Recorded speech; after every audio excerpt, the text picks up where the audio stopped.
Hello, everyone. Welcome back to yet another stream on the channel. I hope you guys can hear me, and I have to apologize for the late start to the stream. However, I'm joined here by my fellow brother and friend, and also panelist, Jerry Z, or as we say, the rational perspective. 10 people tuning in already. I appreciate each and every one of you who are locked in already. Please do drop a like on the stream. Do subscribe if you are new. I really appreciate all of you guys being here to show some support to the stream. So, how are you doing, Jersey? And thank you for joining me yet again for another stream discussing this PSG defeats that they had, and of course the Club World Cup triumph that Chelsea Football Club would have been able to get on Sunday. Yes, Tyrone. Thank you for having me. Hello, everyone, to all the Blues on a beautiful day. So, yeah, I'm feeling great. This is perhaps one of the best days in a long time. I remember, to be very honest, after 1 year, like before last July, I was this happy, and now I'm happy again. I am happy again. And yeah, it felt great. It felt very proud to wear the Chelsea shirt to the office, getting so many congratulations from people that I didn't even know. They even let me go 2 hours earlier. Yeah, enjoying a lot of snacks, coffee, you know, resting well. Still a bit sleepy, but at the same time very happy, very fresh, and yes, I mean, it's a great feeling. It's like one of those days, just like a festive season, a Christmas season, so, an early Christmas for Chelsea fans. And no problem. We all understand sometimes things can happen, and as they say, lateness is greatness.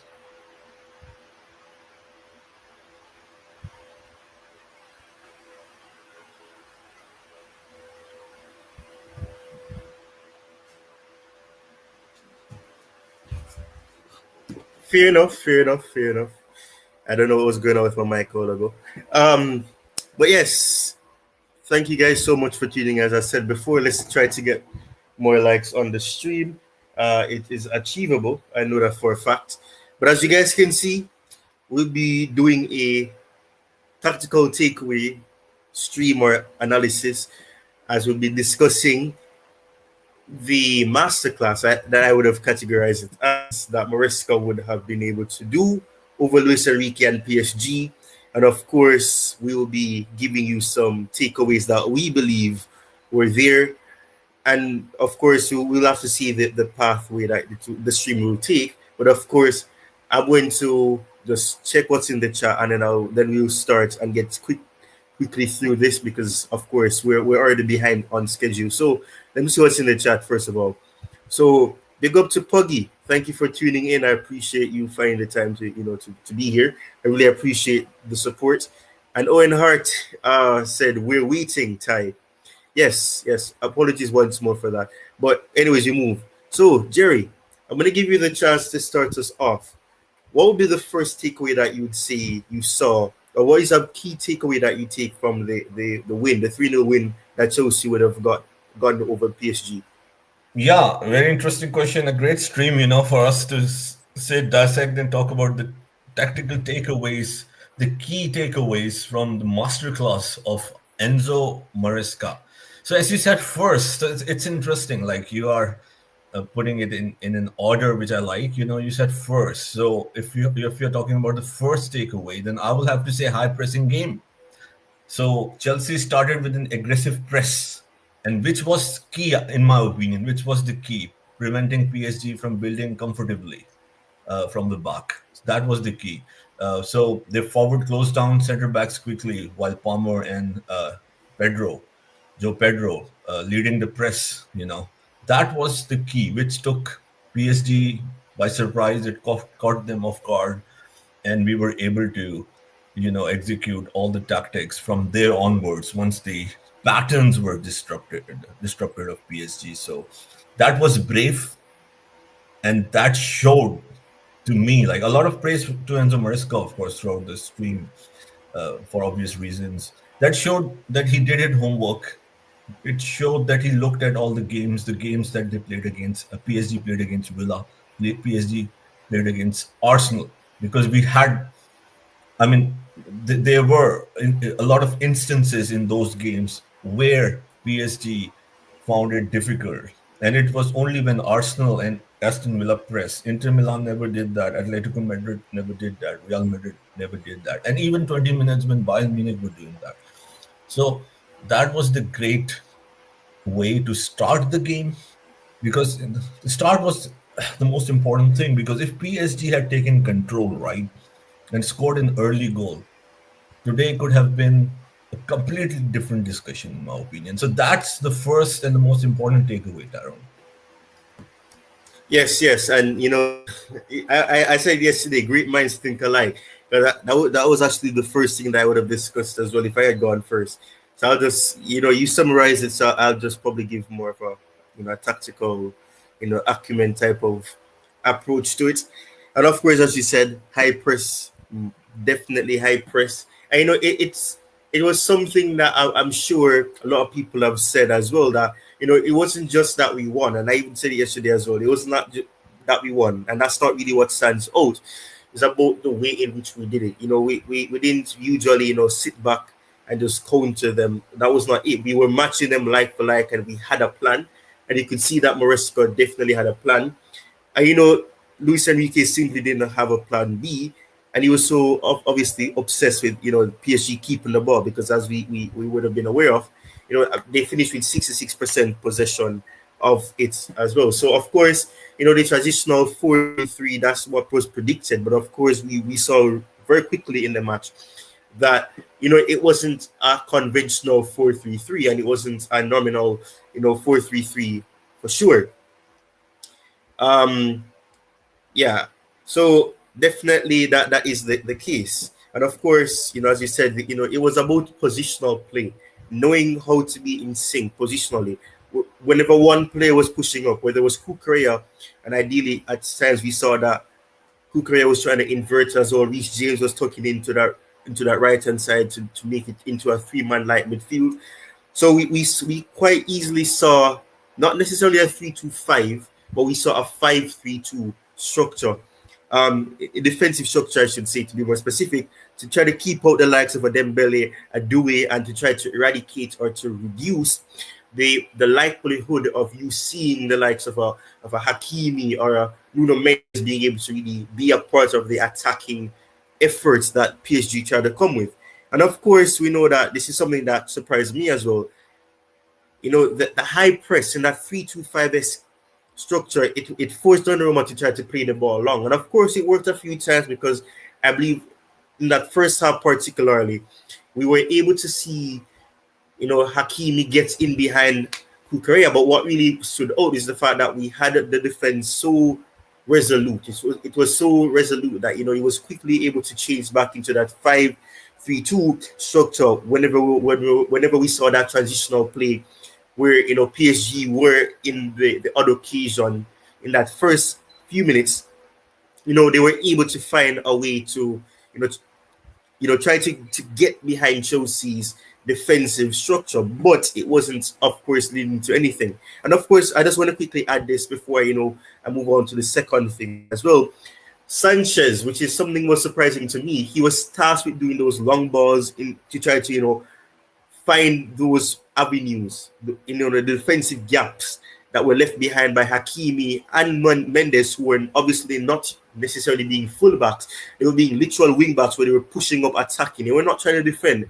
And of course, we know that left Maresca, his plan to work out, because of course, if you're committing your fullback so high up, or you see you attacking fullbacks or wingbacks, or your left back, right back, respectively, pushing up, it leaves that space. And we saw that Robert Sanchez kept trying to find the likes of Augusto with a long ball, and it worked out successfully, because of course we saw on a few occasions before we even scored. But what happened to that? What really led to that beautiful chance that Cole Palmer had with a little cut back from, or a little back heel, I should say, from Joao Pedro, that we thought would have gone in, but it didn't. We saw that it worked. And of course, that high press, Kukurea pressing Hakimi, The likes of Moise Caicedo pressing, that high press. Everybody wasn't shying away. Nobody was being timid. We didn't try to be timid. We were very physical and aggressive with them. We were not giving them space to breathe, and they kept making mistakes. We were forcing them. We played them at their own game, essentially. Big up to the Coolish Shows podcast. Thank you for tuning in. I appreciate you joining. It says big up everyone, and of course it says please like and subscribe. Definitely do subscribe, do like the stream if you're liking what you're hearing so far. And of course, let us know what you believe based on the first thing that I've shared and what Jerry Z would have shared as well. But as I said, that the fluidity overwhelmed PSG. PSG were lost. They were not allowed to try to bypass anything, and there was this massive midfield block. So people talk about Vitina. They talk about I don't want to mix up the name of the midfielder that they have. I think it's Mendes. His name is Mendes. Is it or Navas? I don't remember what it is. No, Mendes is the left back, and I believe that their midfielder is. Let me see if I can find the name of it because I don't want to be saying the wrong thing. What's his name? Joao Neves. That's it. Joao Neves.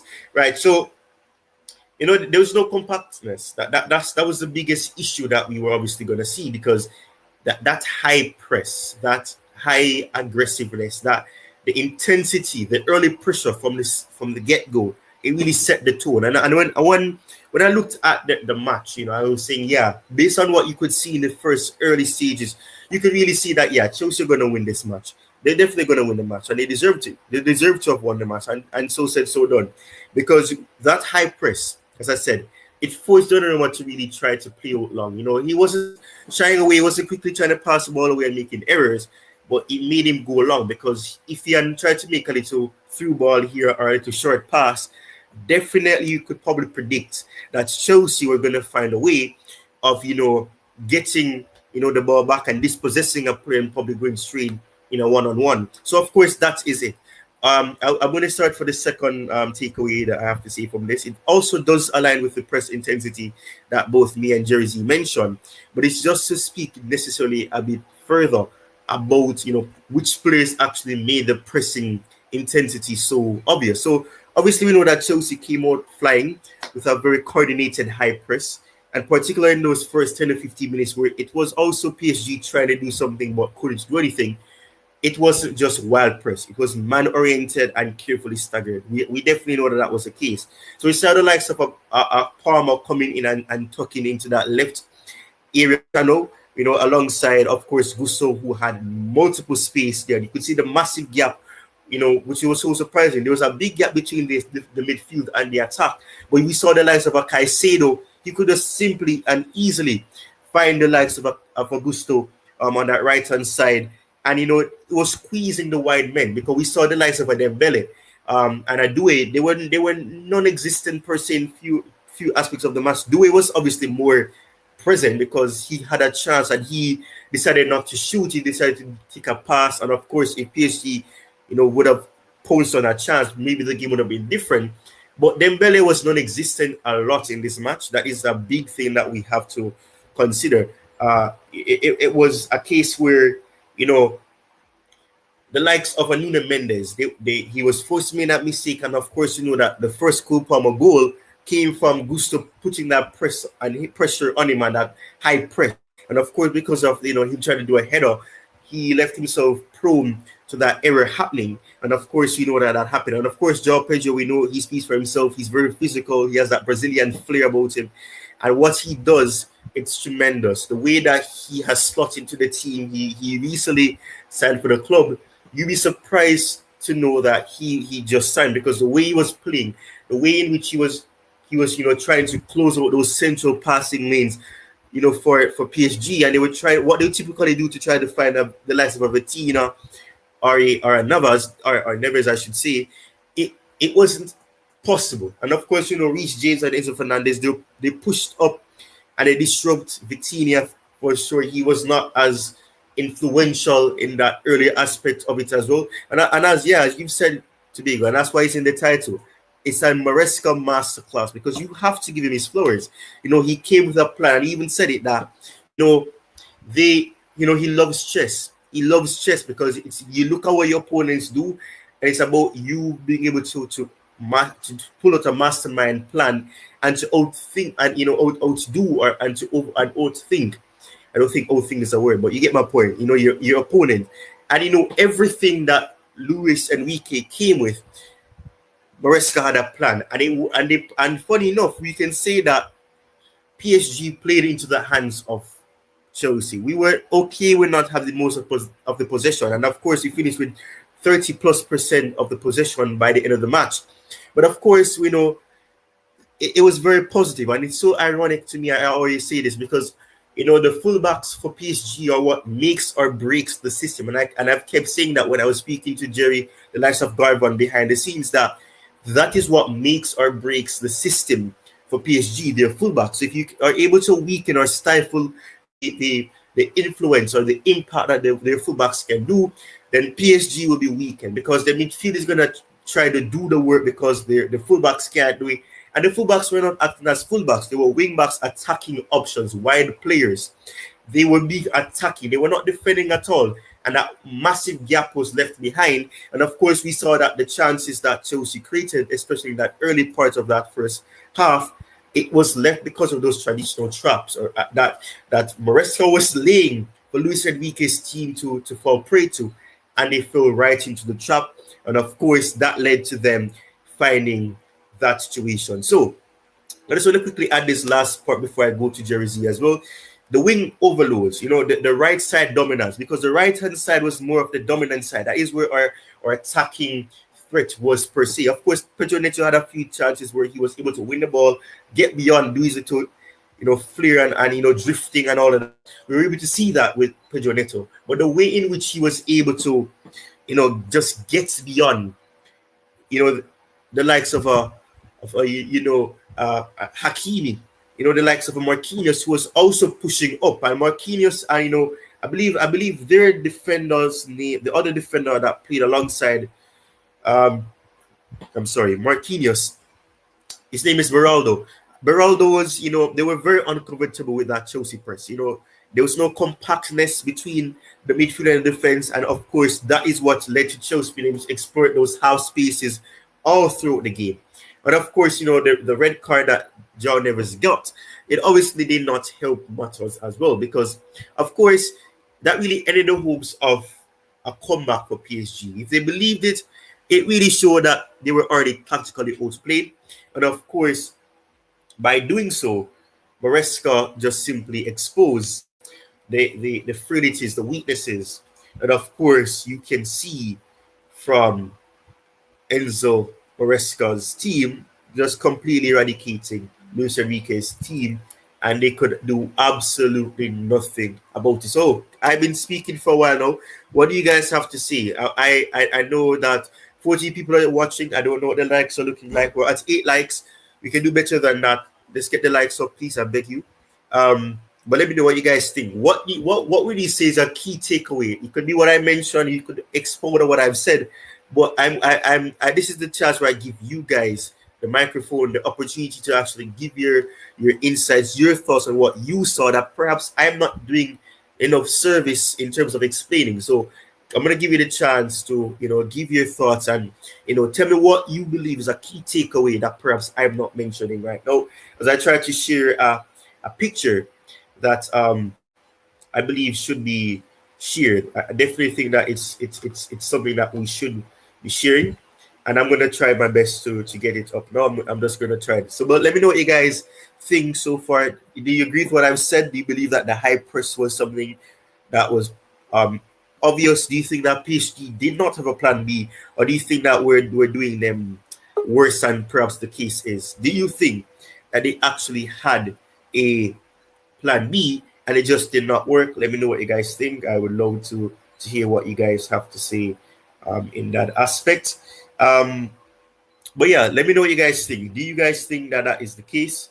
I'm just going to give you a chance to speak while I try to get this up.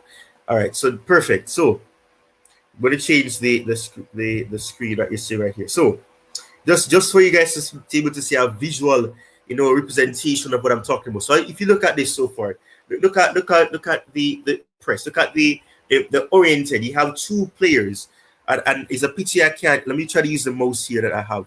All right, so you can see this right here. So you're able to see this right here. You see that it's man marking.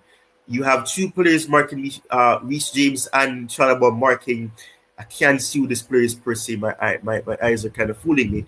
But you can also see, right, let me try to, okay, perfect. So you're able to see here, this is Luis Enrique, of course. See Cole Palmer, who is coming in. He's not wide per se. You see him in the right-hand side area right here. I don't think you guys are able to see what my mouse is doing. Let me see if I can scroll this down and then do this. All right, so let me just try to zoom this in. All right, so perfect. So that is what I'm saying. So you're able to see that. You're able to see that, you know, with what's happening here, we were able to see that he had Pedro Neto who was dropping the trying to support, and that is where we were able to see that, you know, 5-3-2-esque structure, because you're able to see that there's so many players committed there and all of that. So of course that is a key aspect that I really wanted to share, because I do believe that we need to mention that. So of course Marescas stated after the match that his side won it in the open 10 minutes, which I can agree with. I know he letting them understand where we are to, that they're there to win the game and that we are here to win the game. Of course, that's the case. I know we saw the 5-2-3-S structure being there. So, of course, that's the thing. Let me see if I can share this so you guys can actually see the 5-2-3 here. So I'm going to share this tab instead. Zoom out so that you guys can actually see. Okay, perfect. So they should be able to present your idea of what is actually happening here. So you see the 5-3-2 here. So you see 1, 2, 3, 4, and then you have Gusto here to make it 5. Chalobah, of course, you have Levi Cowell, you have Marco Culea, and then of course you have the likes of Pedro Neto dropping deep as well. And then of course it was essentially 5v4 at all times. But you have likes of Hakimi here, you have Vitina, you have Neves, you have Nuno Mendes here, and of course on Dembele, I should say, and then you have Doué and all these. So you saw Marquinhos here, you see Beraldo here, and of course we saw Hakimi trying to get back into that shape. So I've been talking, Jerry. Let's see what do you have to say as the next takeaway. I'm sharing this representation so that the audience can actually see what's going on. What's your thoughts?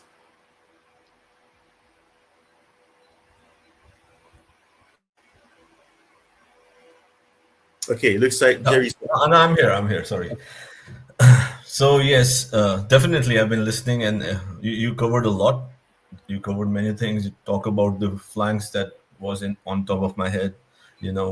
How the fullbacks combined, to stop, and they were working more as wing backs. And that was the plan, and it was done very effectively. You talked about Luis Enrique. If he had a plan B, I don't think so. I really don't think so. I didn't see any plan B.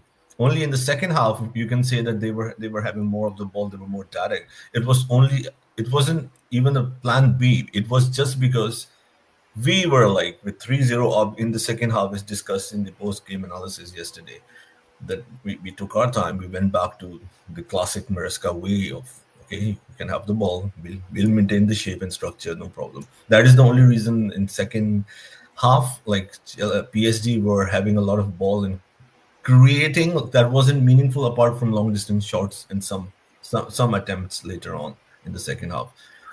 And 5-3-2, it was 5-3-2 predominantly, with instances of 4-4-2 as well sometimes in the game. This is modern football for you. And there is overlapping as well. So sometimes it can be tricky, but for most of the game, it's a very clear 5-3-2 that was implied. Yeah, and of course this shows a 5-2-3 in this case. But the fact is, even if it's not 5-3-2, all of the defensive structure, in the defensive structure, it was necessarily always a back five, and it was that is more important. Yeah, go ahead. A 5-2-3, 5-3-2. It's overlapping. It's interchanging. Yeah, it doesn't matter because it doesn't remain the same now in football. Yeah, It yeah, was because unreal. if you realize here, I'm gonna go back to the picture so I can see because okay, perfect. So you see Enzo Fernandez. So if Enzo Fernandez had just dropped a bit deeper beside Caicedo, then they of course get back to a 5-3-2. So it wouldn't be a Yes. 5-2-3. So of course it's simultaneous. So it wasn't. It's predominantly 5-3-2 or in this pictured demonstration a 5-2-3, but 5-3-2 defensive structure. I kept seeing that because when I actually took the time to watch the match last night, so I'm very drained as well. Took the time to watch the match on the replay, on the TV, and just be. And the thing is with the replay, because when you record a match and all of that, and you have it, you're able to pause and go back and rewind, and then you actually be able to look at it. You could see that. So that is where I was able to get these pictures as well and screenshot, to actually display it for you guys here.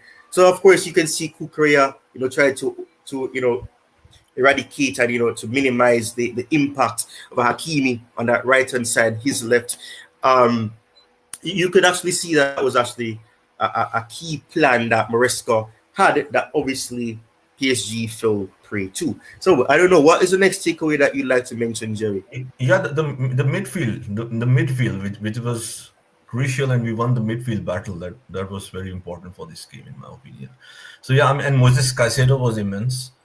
Moses Caicedo. So initially, when we all saw the line 4-3-3, and like a lot of fans, and I would say rightly so, because if we were playing a traditional 4-3-3, even I said that it won't be a good idea, because that would play in their hands. They're going against a 4-3-3, more of a man-to-man.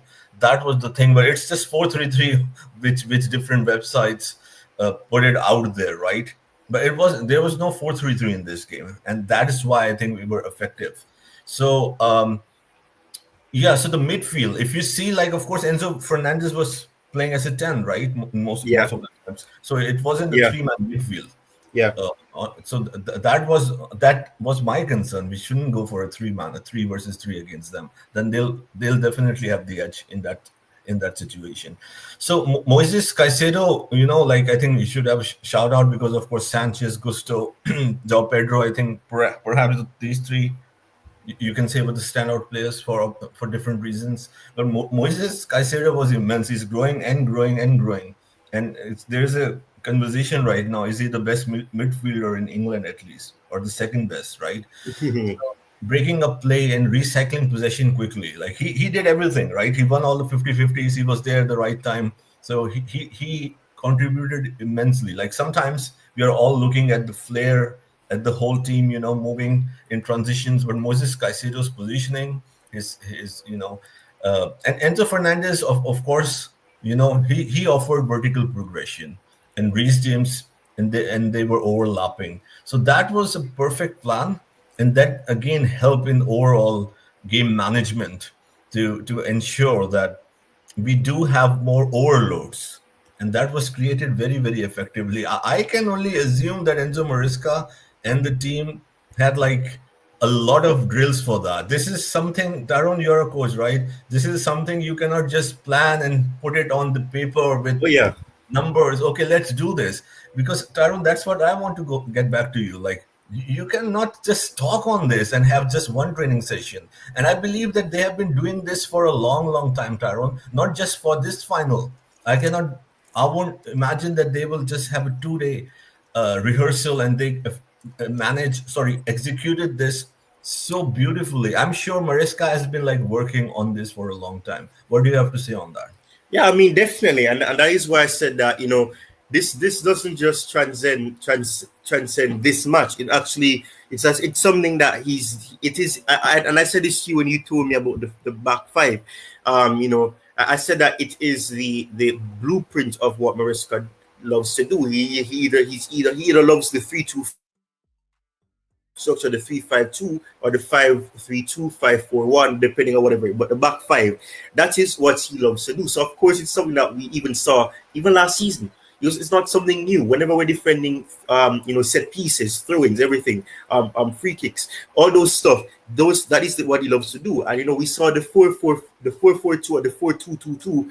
I prefer the 4-2-2-2 because you're able to say that, okay, and I think this picture doesn't do justice because I don't think it's zoomed out efficiently. I think the screenshot is probably poor. but you can see that it looks more like a 4-4-2-2 or 4-2-2-2, I should say 4-4-2. Where you're able to see Joao Pedro on that right hand side.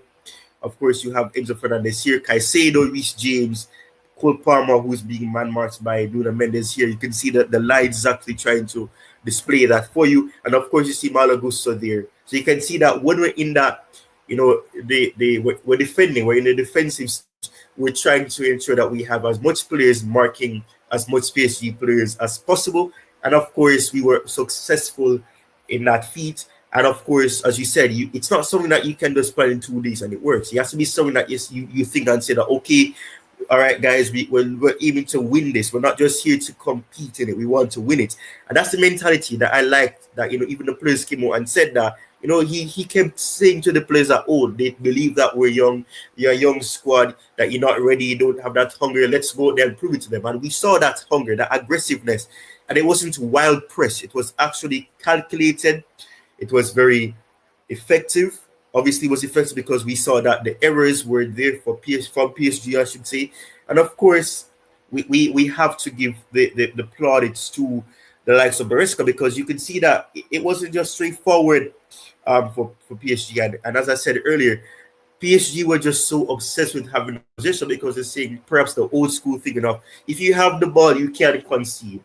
But of course, whenever we were able to win back the ball, we were able to quickly move the ball with quick progression and the speed and the agility. And of course, as I said before, Sanchez deserves the credit, because he was tasked with distributing the ball long, which is something that I have to say, I'm happy that Maresca has given him that freedom, because when he tries to go long, when he's instructed to do so, it works better, because when people say he should pass it long.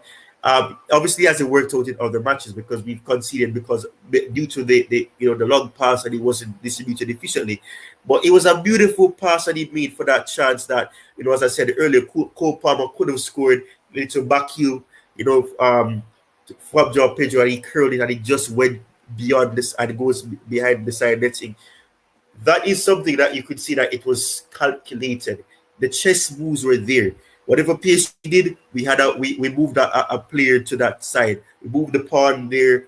We moved our knight around. That is what we did. The midfield be the knight, the king, and the queen, obviously being the goalkeeper, and of course the goal itself. So of course we the way in which Maresca asked the teams to play, it worked to the T. Everything was beautiful, and there was minimal mistakes. Of course, as I said before, PSG did find ways of actually getting chances. And I said, if Doué had not made a pass and probably taken a shot and challenged Sanchez, you never know. Maybe the game would have been different, or maybe he would not have scored. We don't know. It's speculation, and I don't like to speculate on those stuff. What could have, should have, would have.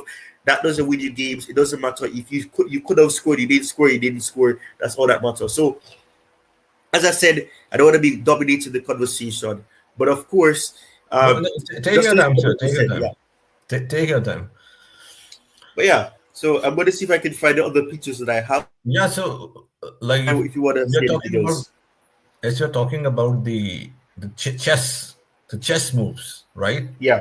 The chess move that stood out for me, if I have to pick one instance, we are talking about key takeaways, right? Yeah. There are a lot, so of course we have to analyze in a rational perspective way and identify. So for me, let's see if you agree with me or not. For me, if I have to say what stood out, honestly, in this game, or what was that chess move, and how should I put it, that broke PSG's back, right? So I would say, again, this is how I saw the game, and this is, I think, where Chelsea really took advantage, big time. So I will say that the master stroke, the chess play was PSG's left, Chelsea's right. This is where we took the advantage and really honed them initially, especially for the first 2 goals. So Reece James, Palmer overloaded the right wing, dragging PSG's left back, Nuno Mendes, out of position. We did that successfully in the first half. He was nowhere to be found, and that, I think, really gave us the edge, in my opinion.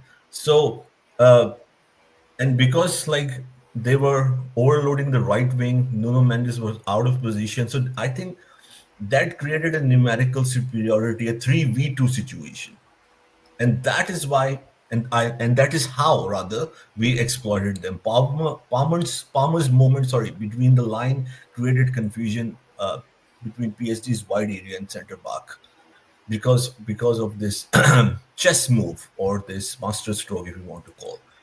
That led directly to the two goals, and that is why like we were so effective. What do you have to say on that, Tyrone? Yeah, I agree with you. I mean, that's what I'm saying. That it was so. It's something that obviously, based on what you just mentioned, it's not something that you can say happened. After 2 days, and of course they had almost a week to prepare. But of course, they're looking at who they could potentially face. And as I've said, in prior videos and streams, that Maresca is known for rewatching games, and he's gonna always say that, okay, where can we improve on where we need to do our best here, or what can we take from what the teams like Botafogo showed about PSG, or Bayern Munich showed against PSG, or Aston Villa, who almost caused a shocking comeback in the Champions League and probably could have knocked them out. Arsenal, who obviously we know it didn't end well for them. But at the end of the day, we're able to see that. And even Real Madrid, I always say that, and I said it yesterday. I'm thankful that Real Madrid showed us everything that we should not do against PSG. Don't hesitate on the ball. Don't try to do backward passing, and that is what I love. The only time we did any backward movement or passing was when we were trying to defend, where the header from Neto would go back to the goalkeeper, Sanchez would catch it, but we were not trying to back pass, and that's what Real Madrid fell prey to.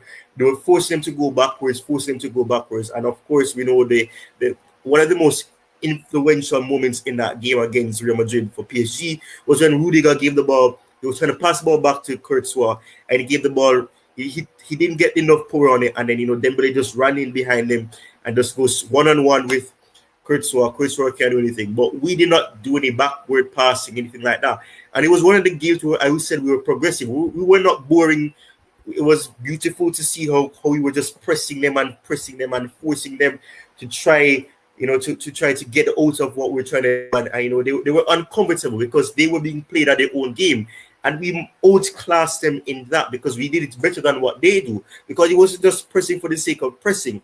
It was calculated pressing. And I don't want to sound like a broken record, but that is something that we have to emphasize, because the pressing, the way in which we're trying to outnumber them. And as I said, with this picture, you can see, right? It's literally it's a 3v4 or a 3v2, I should say here, because you see three players there, and that is just crowding around the likes of a Dembele, a Doué, a Vitina.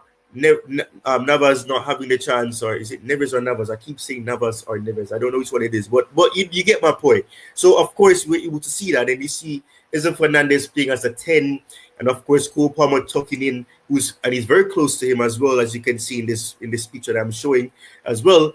But that is why I have to emphasize the importance of recognizing that, because the pressing was not just the pressing; it was calculated, it was effective, it was efficient, and the ball movement, the quick movement was beautiful. Go ahead, Jerry. Yeah, I agree with you. I just wanted to add that it wasn't just for the sake of it. It wasn't speed. It wasn't like just like out of nowhere or a chaos. It was structured with time rotation and intelligent third man runs that dismantle PSG shape. So I completely agree with you. And I think we won on the right side. We really harmed them from there. The first two goals, even the third goal.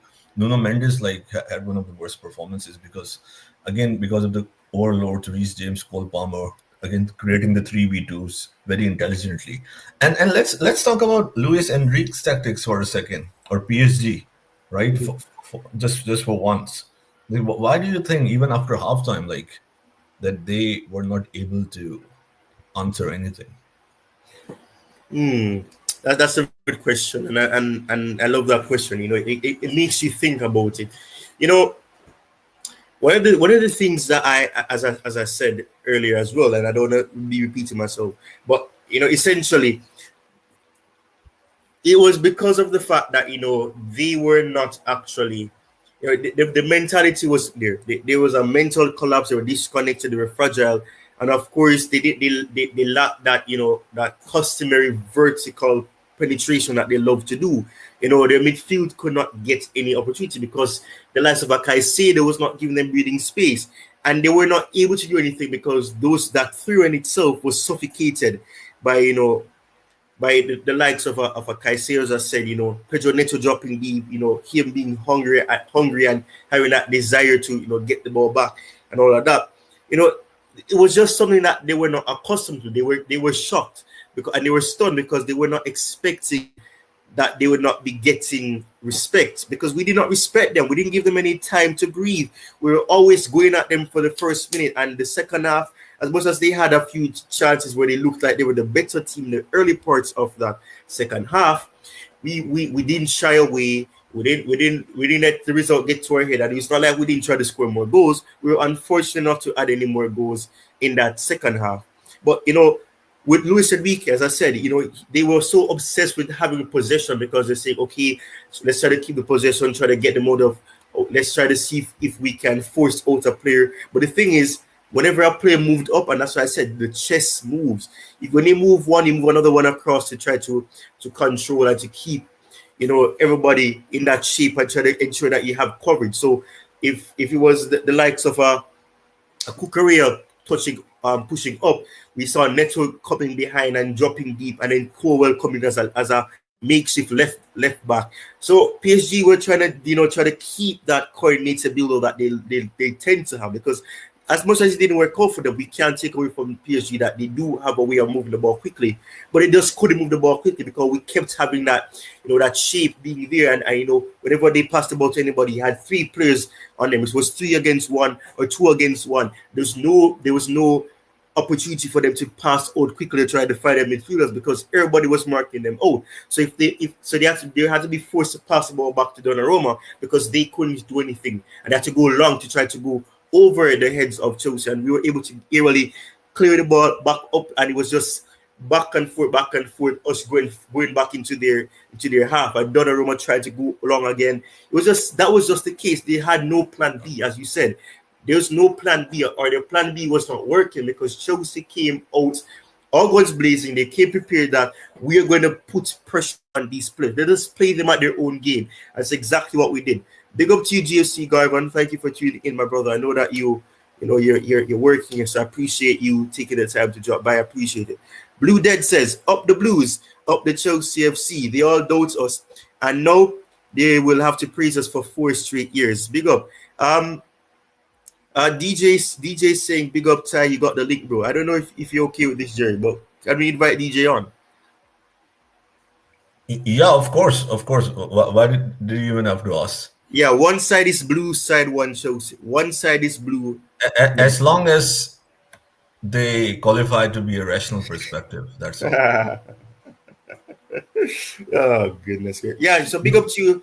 Big up to you, DJ. I hope I responded to your question. No agenda masters. I hope I answered your question efficiently, though, Jerry. I don't know.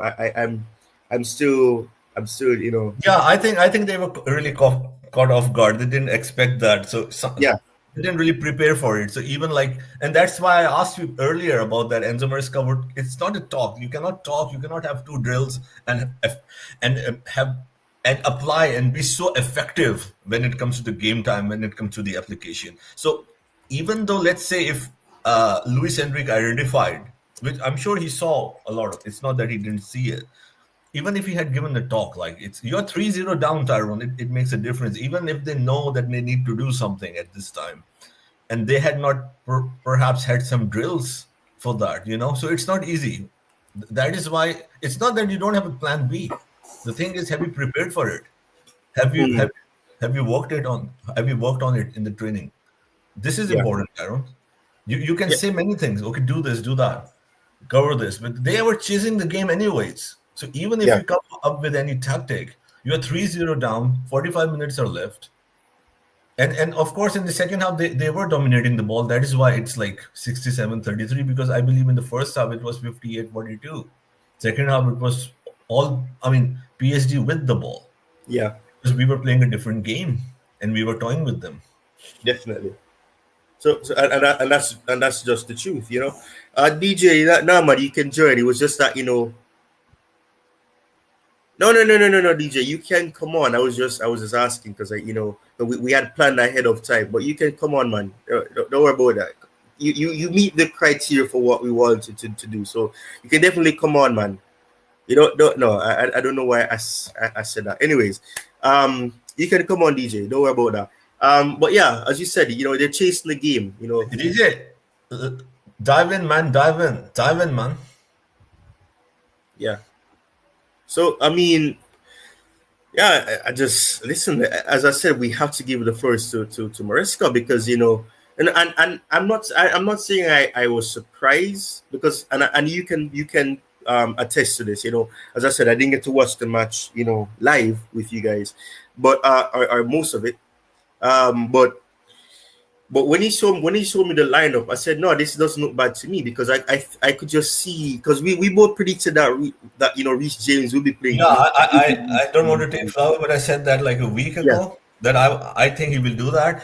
That was not my problem. Just to make it clear, when the lineup was there, I wasn't even here, because lineup comes early. I was on the road. So everyone messaged me it's a 4-3-3, and I was like, no, 4-3-3 will not work. But in application, it wasn't a 4-3-3. You see what I mean? Yeah. Welcome, DJ. Welcome, DJ. What do you have to say? And you didn't get to join us yesterday, so just give us briefly, if you can. Big up, DJ. Big up, big up to you both, man. Big up. Hey, listen. What can I say, bro? I went on. I done it all. I said it all yesterday, and I'll say it again, bro. We're world champions, man. What my title says in the thing is heritage, bro. That's exactly what we are. We're heritage. No one can touch us. And listen, anyone that wins this trophy in the next 4 years, it don't matter. We've won it. We've won it.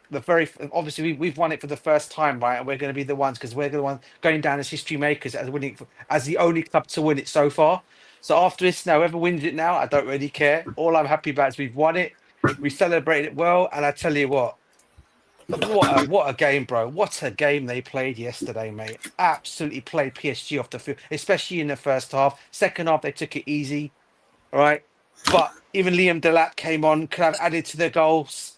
Had Donnarumma not saved those, could have been 5-0, guys, yesterday. But hey, listen, I'm happy with the 3. We're world champions, man. And it's going to stick in there. All you rival fans, especially you Arsenal fans, yeah? I'm going to you guys in particular. Twitter, I should say, X has had a meltdown today from the Arsenal fans. I've gone on some other I've gone onto YouTube today, and I've seen all the Arsenal fans on there cozy little channels giving it all the crap as they're giving it. Remember one thing, you guys don't have it. You don't have heritage. You don't have a Champions League. You don't have a European trophy. One trophy in 1994, a Cup Winners' Cup. That's all you guys have got. You're not in Chelsea's league, bro. You're not in Man City's league. Everyone's won a Champions League apart from you guys, man. Yeah. So Arsenal fans, even your rivals Tottenham, have even done better than you guys in the European stage. Yeah. Let's be real here. Yeah. So Arsenal fans, carry on with your cheers. I'll carry on drinking them with style, mate. Yeah. I'm just loving every single one of your meltdowns that I've seen today. Yeah. And long may it continue on. 100%, man. Told you, come with the fire today. 100%. Sorry, guys. Come with it. Go for it. Go on, guys. You can carry on now. Yeah, man. Yeah. No, what you said is good, and it's like it adds taste and flavor because we were celebratory yesterday, so of course this is more. We're just we're continuing the conversation because there's so many things that we couldn't see in the when we're going on adrenaline, we're happy, we're celebrating. So this stream, we were giving the takeaways, and you coming on and saying what you did is fantastic. Big up to Yosef. He says big up everyone. It says Ty, if you want, I can join to give my thoughts on the game yesterday. Well, I think we can do that. We can take a little intermission. We have about, I would say, 3 more takeaways that we can probably mention, which probably be individual. But I believe that should be okay, Jerry. Definitely, man. Definitely. You know that I have given a list to you of the people who don't qualify. So. Oh, okay. DJ, this person as well. DJ, like, what's your main takeaway? So, what, as far as like a tactical perspective, like, where do you think we won this game? Listen, you knew from the very start what it was. It was to target Nunes on the left side, on the left back of PSG, and that's what they were doing because they were kicking balls over that top, and it seemed like they were weak on that side. So obviously Maresca saw a weakness there. And listen, I've got to say, I was a bit shocked by that because he's obviously our best left back on the Portuguese national team, right? But the way he was torn apart yesterday by Palmer, by Pedro, anyone coming on that side, mate, Neto, whoever it was coming, even Gusto done him over as well several times. And Gusto, by the way, had an excellent game yesterday. But they all played well, but Gusto I thought was brilliant yesterday as well. I'm glad he did But too. they just made PSG look so ordinary, yeah. And for me, right, yeah, that you can't do that. These guys are world champions, yeah. They were Champions League winners, bro. But the way we made them look yesterday, right, and the way people were saying it, oh, you got the conference champions against the Champions League. How's that ever going to be a matchup? Yeah, Chelsea are going to get battered. I said it on my street on my tweets. Yeah, I said everybody that clearly doesn't watch the game. Yeah, because one thing you never ever do is you never rule out Chelsea in a final, especially especially a European final. Yeah, because we just turn up. Yeah, and we did exactly that yesterday, and we played Paris Saint-Germain out of there. Definitely. We put them out of there. We put them out of their Well, depth they are the yesterday, bro. European champions, right, DJ? We are They the are, world bro. champions. We are the world Yeah, champions. exactly. Now we're the world champions. It was a heritage, bro. Heritage. And listen, I wasn't just rivaling this at Arsenal fans, by the way. Every single rival fan out there, whether you're a Liverpool fan, whoever you are, fan, just get this in. Chelsea are 4 years world champions. Sink that in, and you can't talk to us anymore. Wherever you guys go and win, you can't talk to us anymore. 4 years, yeah. I 4 will go years. even as far as to say that we are the first 4 ever, years, man. and we will be the last ever, whenever that last edition will be, DJ.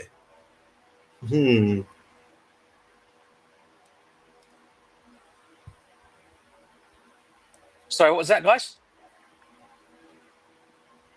Sorry, what happened there? Yeah, sorry. Yeah, I said we are the first ever champions, right, of the FIFA Club World Cup. We are. I said I'll go as far as to say that once it's all settled, once it's all done, we'll be the last ever as well, whenever that last tournament. Well, I said it in it, bro. We'll go down in history as the first to win it. And that's what counts for me, because it doesn't matter how many times other clubs go and win it. When it gets put out there in history in years to come, who was the first ever club to win this tournament? Chelsea stay up there. 2025. Chelsea up there, mate. So all the kids and all the younger generations that are coming into the fans of being supporting Chelsea, whenever this ever comes asked to you guys, make sure you throw it out there. We were the first club to ever win that tournament. Title. Now they have the Intercontinental title. We have the World title. Intercontinental title. Yeah, bro. Exactly, mate. I mean, look, listen. What can I say anymore? I can't say anymore to what I said. Even today I was like celebrating even at work today, because I went into work today with a big smile on my face. Everyone was giving to me over the week last week. You're going to get battered. You're going to get this and you're going to get that. I just sat there and said, okay. People don't do their research. Okay. I don't know. People don't analyze things. They don't. And I said it to everyone. Like I said it to everyone, and on my X, I put it on X yesterday, or a couple of days ago before the final. Write this up at your own peril, yeah, because anyone that actually knows football and knows football very well, including the stupid journalists and these so-called pundits out there, you know, you should never, ever, ever rule out Chelsea in a final, especially a European final. And that's exactly what they all did. And you know what? The players listened to every single word of that yesterday. And they went out there yesterday and done exactly like Maresca said in his last press conference a couple of days. Like you say, and I'm not going to say repeat, like you say, F off. That's exactly what it was yesterday, bruv. Exactly that. Yeah. That made me laugh, man. Seriously. So Tyrone, you're waiting for Losef. Sorry, Yusuf. Yeah, I sent him the link. I don't know if he knew that I sent it, but yeah. I completely agree with you, DJ. I was just saying just before you joined that the most important part where we actually won this game, in my opinion, is on the right side. You know, taking on Nuno Mendes. exploited the left, made created a numerical Yeah. superiority at 3v2. So Yeah. we really exploited the left side, and Cole Palmer, Joao Pedro, Reece James, did a great job. So they were really cut off from there, and they didn't have any answer. That's where we scored the first 2 goals as well. And of course, Joao Pedro, right? What a He player. was so fluid positioning, even off the ball movement.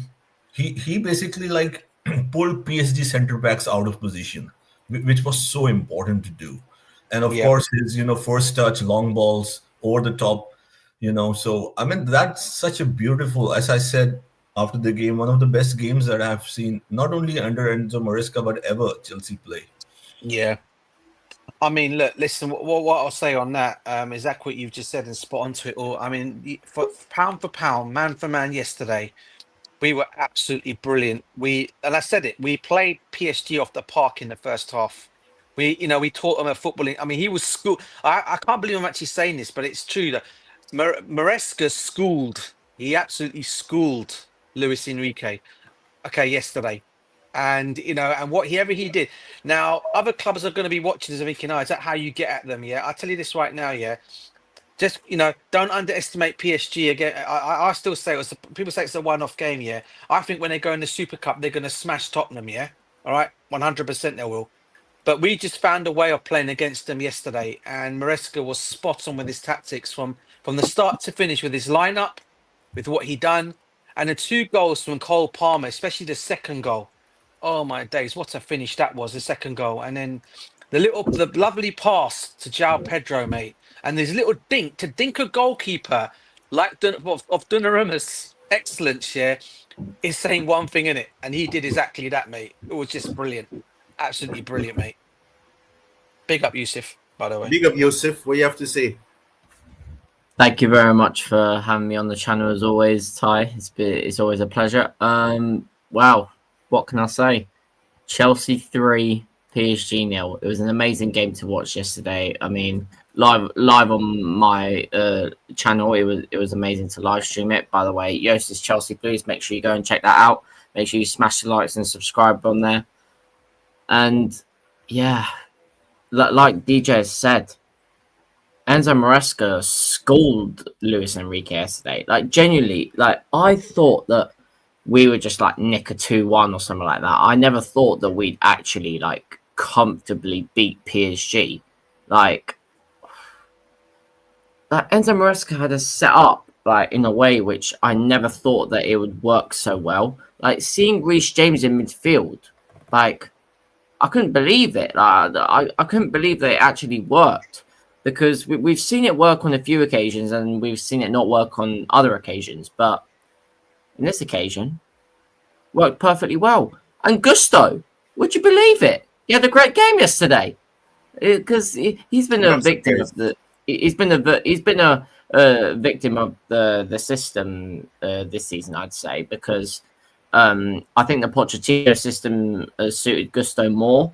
But I think he's starting to come into his own now, Malo Gusto, and yeah, I hope he can keep up this form. And yeah, that's all from me, really. Obviously, Cole Palmer, great finishes. Generally, all I have to say is so nice. Cole had to do it twice. That's all. That's a good one. Yeah, 100%, 100%. But yeah, as you guys can see with the thumbnail and the title, and DJ gave a takeaway. So what do you have to say, Joseph? What is your key takeaway? It can be something like I mentioned before, but what is your takeaway? What My when you say takeaway takeaway? Oh, sorry, go on, bro. So, Yeah, my takeaway would be that, like, from this game, now we have shown that we can beat teams like PSG. Now we've got to have the mentality to think, we can challenge for the Champions League. We can challenge for the Premier League title. Like, we have to be challenging for all of these top trophies. Like, try and win the FA Cup. Try and win the Carabao Cup. Like, try and win every single trophy that is available to us. Because we've shown that we can beat teams like PSG.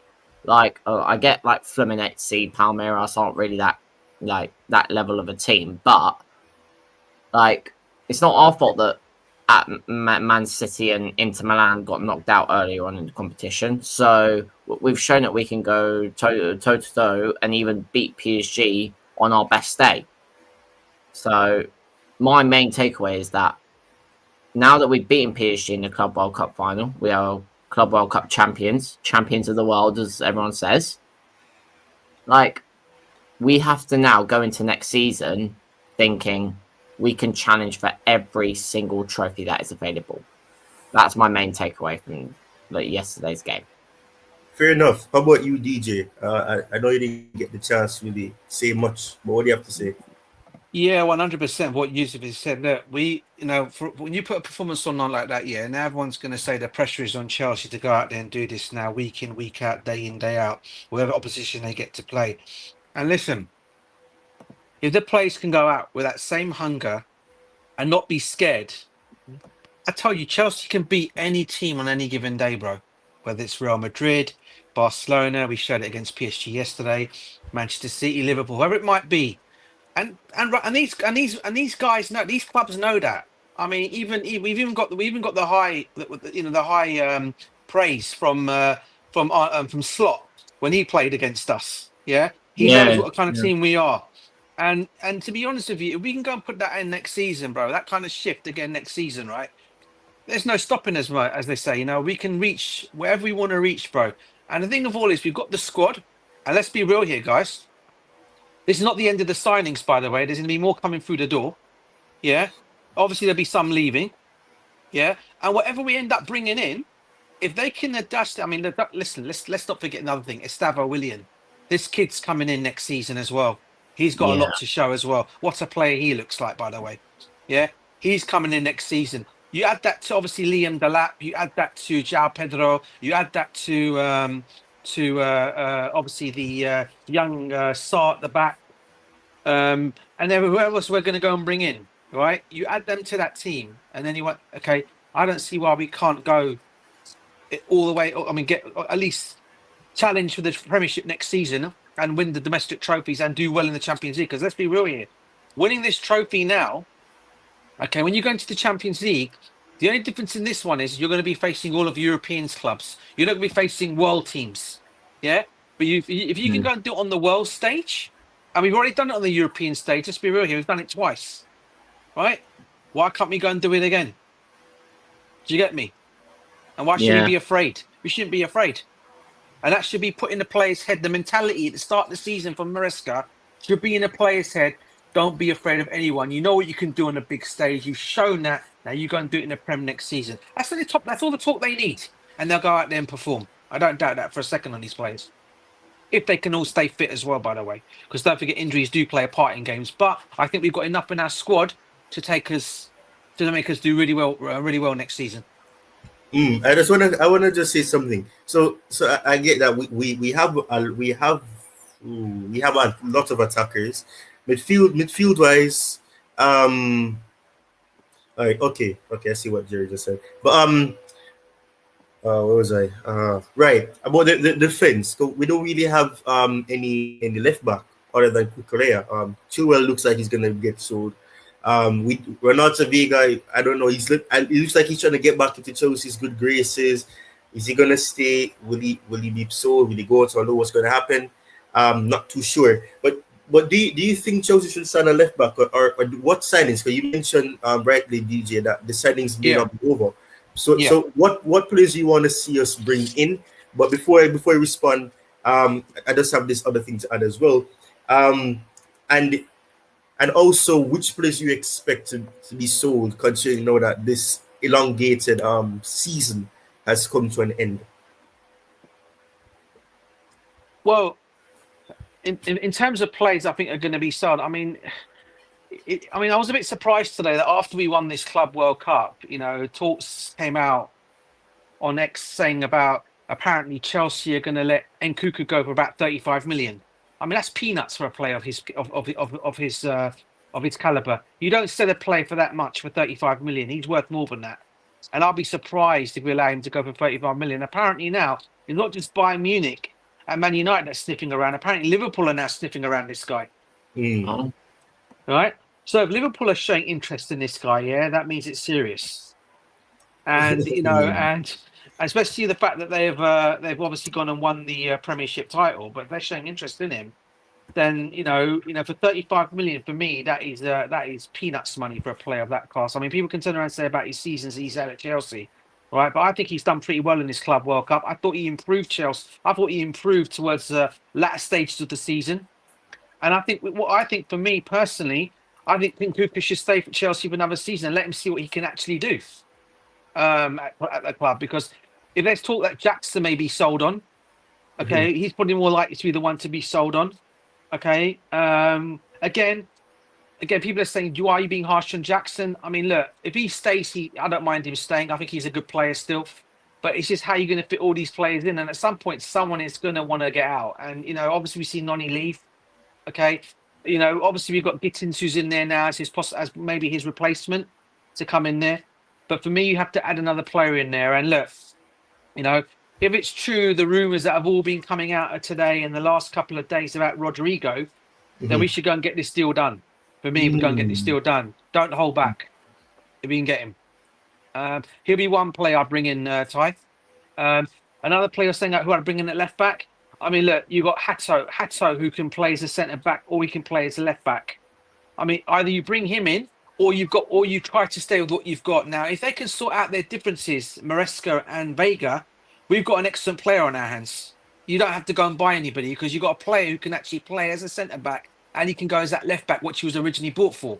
So for me, you save money there, yeah, and you can keep him. But for me though, we still need to go and bring in an extra centre back. And for me, look, if I was Chelsea. And what we've gone and done, go all out and get Bastoni from Inter Milan, mate. Wow, Honestly. Bastoni. Ooh, yeah. Wow. I'll go out and get him if we can get him. Honestly, I wouldn't mind him, to be fair. I mean, the other guy is probably the other two. I'm looking at probably Jules Koundé has been linked with Chelsea again. He's not a bad move. And the other guy, the one who plays who's the other guy, the centre back? I keep forgetting his name. Araujo. Araujo, that's the one. He's the other one I'd probably consider as well. But Araujo would be a massive. Well, it would be impossible because to get him, you'd have to spend billions of dollars, I think. Well, again, it depends on the market because my understanding is Ty, right? The wages now could possibly be broken a little bit for the right players. Now, if they're going to go and get the right players in, then you go and try and get the next. And I still think we need another goalkeeper, by the way. Look, Sanchez has done well. I wouldn't probably sell Sanchez now if they want to keep him around. Yeah. But I would go and still bring in I'll still go and bring that class goalkeeper. And for me, it has to be between the three. Either you bring in Mike Maignan, Diogo Costa from Porto, or you go out and get Chevrolet from what do you call it? From Eden Hazard's old team. Lille. I mean, they're probably the three goalkeepers I look at. The other goalkeeper I quite like is we'll never be able to afford him. Is the guy from Al Hilal. Bono. Yeah. Yeah. He's the other one I'd consider Moroccan, as well. Yeah, Moroccan keeper, yeah. Yeah. Yeah. I mean, there was another centre back that we've scouted during the Club World Cup. I've forgotten his name now. I think he plays for Benfica. Oh yes. Who's that centre back? I've forgotten his name. Centre back? His name is isn't it Araujo? Thomas Araujo? No. I think there was another one. Benfica centre back, you said. Yeah. Wait, let me actually look at their Benfica. Oh, you mean he's Silva. Oh, Silva. Antonio Silva. Yeah, that was the one. Yeah. Yeah, Antonio Silva. Yeah, I wouldn't mind him either. To be fair, I think he's all right. Yeah, he played against us, didn't he? I think he did. Yeah, he did. He did play against us. Yeah, I think he was one of the better players that played it that Benfica had. In fact, he was linked. He was linked with us straight after the game, wasn't he? Yeah, he was. That's why people are so questioning it because oh, we're interested in the guy who just did well against us. He's 21, so it fits the age group of what we want. But Yeah. this is gonna happen. It's a question. But yeah, man, it's. Are you back, Jerry? He put in the private chat saying 5 minutes be back, so we'll be back. I think he'll be back soon. Yeah, because 5 minutes had passed. That's why. But anyways, I mean, yeah. It's fascinating, and I'm still going through the feelings and emotions of winning this. Because listen, as I said, I really get to see the full match, live. I had to see bits and pieces and look at the highlights. But I took the time to watch the match, the replay, and pause it and see what aspects so I could do the stream. So of course, I want to see if I can share some more pictures so you guys can actually see, in terms of how we lined up. Because if anybody that knows this channel, it's about tactical analysis, and I had to invite Yes, Jerry Z. 100%. It is. Yeah, Sorry, Jerry Z and all of that to come and help, because sometimes, as much as I can tell you some things that I can expect to happen, and Jerry Z, I obviously I know I didn't get the chance to really speak to you guys before the final per se in that way, but I know that Garvan, well, you guys did mention it on the stream about who you prefer to play and all of that, and I remember Garvan then how he was so spot on about why PSG would be a better team to face, because we didn't just play against them, we actually embarrassed them. We play them at their own game. So I want to just try to get these pictures up so I can share it, so that when I'm explaining next, it really, it's easy for people to visualize what I'm saying. I'm not just saying something without actually proving it. So anything you guys want to add while I try to get the pictures up? To be fair, there were two things I wanted to say. I mean, I don't want to really go into this a lot, yeah. But what happened after the game, yeah? That whole fight that broke out, that was just unnecessary. What Luis Enrique did to Joao Pedro, I thought Luis Enrique was a better man than that, but clearly I was wrong. That's Jose Mourinho-esque what I saw. I was shocked, guys, because then when I found out and I saw what really led to that, it broke my heart, because I saw Maresca talking to Donnarumma and I thought he was trying to convince yeah. But after the fact that I realized that Donnarumma was coming up and then Maresca ran and then they went aside, I was starting to say, was it a ploy that they could talk in private? I was just trying to think of whole madness. When I said, I wouldn't be surprised if Maresca's saying, "Hey, listen, you've just been beaten by us. Yeah, I say you join us." Yeah, because he's a very good goal. I mean, as DJ said before you came on, Joseph, it could have been 5-0. It could have been more, but he actually. Oh yeah, definitely, yeah. When Liam Delap came on, remember that shot? Donnarumma saved that brilliantly. Yeah. 2 shots, wasn't it? He had 2 shots, didn't he? Yeah. Did he? He had 2 shots. Oh yeah. I just remember that really good one where Donnarumma stretched out. Yeah. Two shots. Yeah, one was closer. Yeah. Wow, what's a comeback? You came back and almost gave me a heart. I was not expecting. I'm listening to every word, even though if I'm not here, I'm listening to every word. But you just say yeah, and I was the deep voice just came in, and my heart skipped a beat. What I will say is, right, listen, what Luis Enrique did yesterday was not like him, right? He obviously was wound up. It's not him to be that kind of way. I mean, it's the first. Do you know? It's the first time, by the way. This is history as well. It's the first time actually Luis Enrique's actually played against us in terms of a manager. He's never managed against us with any team. Oh wow! Ever. And it wasn't so long ago, 2 seasons ago, he almost joined our club as a manager. Yeah, he came to England and all of that, and he had a meeting and he was thinking something, for whatever reason the talks collapsed. I don't know what it was. Apparently he did PowerPoint presentations on each player of how he's going to use them. He did, and apparently he then walked out. He walked out by saying, "This is not a project for football," and he walked out. And But then again, he joined a club, and what was given at PSG was exactly the same. yeah, this is why I found it a little bit surprising. I mean, I don't know at the time. I don't know at the time when he was coming in, what he was sharing, but I think, and the thing of all is, we didn't have any superstar players in our team. Whereas when he went to PSG, he had Mbappe, Neymar, and Messi, and he got rid of all three of them. Yeah. Whereas at Chelsea, we never had such a thing. But listen, I still rate him highly as the manager. He's still one of my favourites out there. Yeah. And you know what? Yeah, he lost yesterday. He lost yesterday to Maresca, who outmanaged him yesterday, outschooled him yesterday. And you got to say, Maresca was the better manager yesterday. And I probably would say now, probably is the better manager now because of what he did yesterday. Because we're obviously for us to go win that trophy.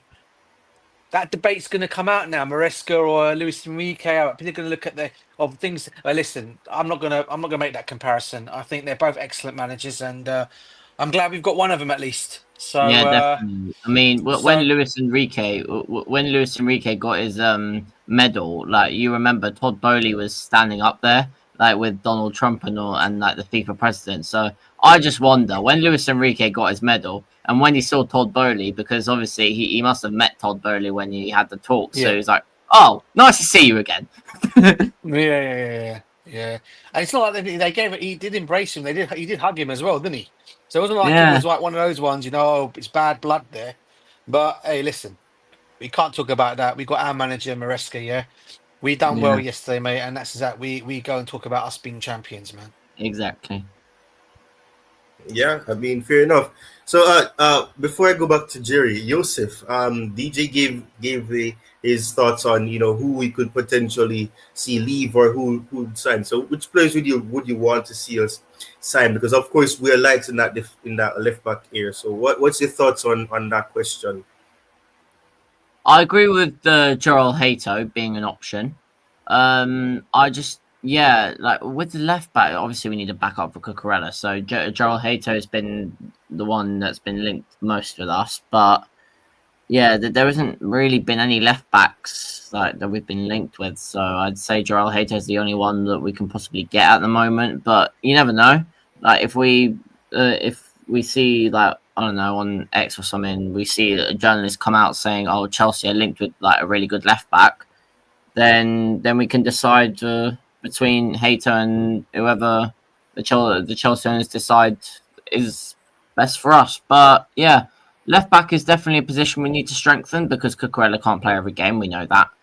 I think centre back is the last priority, I'd say. I think goalkeeper's another priority because, well, obviously, people are going to look at Sanchez and be like, he's got the Golden Glove in the Club World Cup. Surely he's got to stay.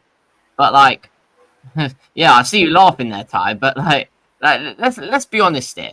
He's still prone to mistakes. Okay, so we still need to get a top goalkeeper in. If it's going to be, I don't know, Donnarumma, like I don't know, like even like that Dortmund keeper, Cabell. I wouldn't even mind him. What's it called? Like we were linked to Martinez. Obviously, that's not really. I don't think that happened really. Who else? Obviously, that little keeper that DJ said. I've forgotten his name now. Chevalier or something like that. Chevalier. Yeah.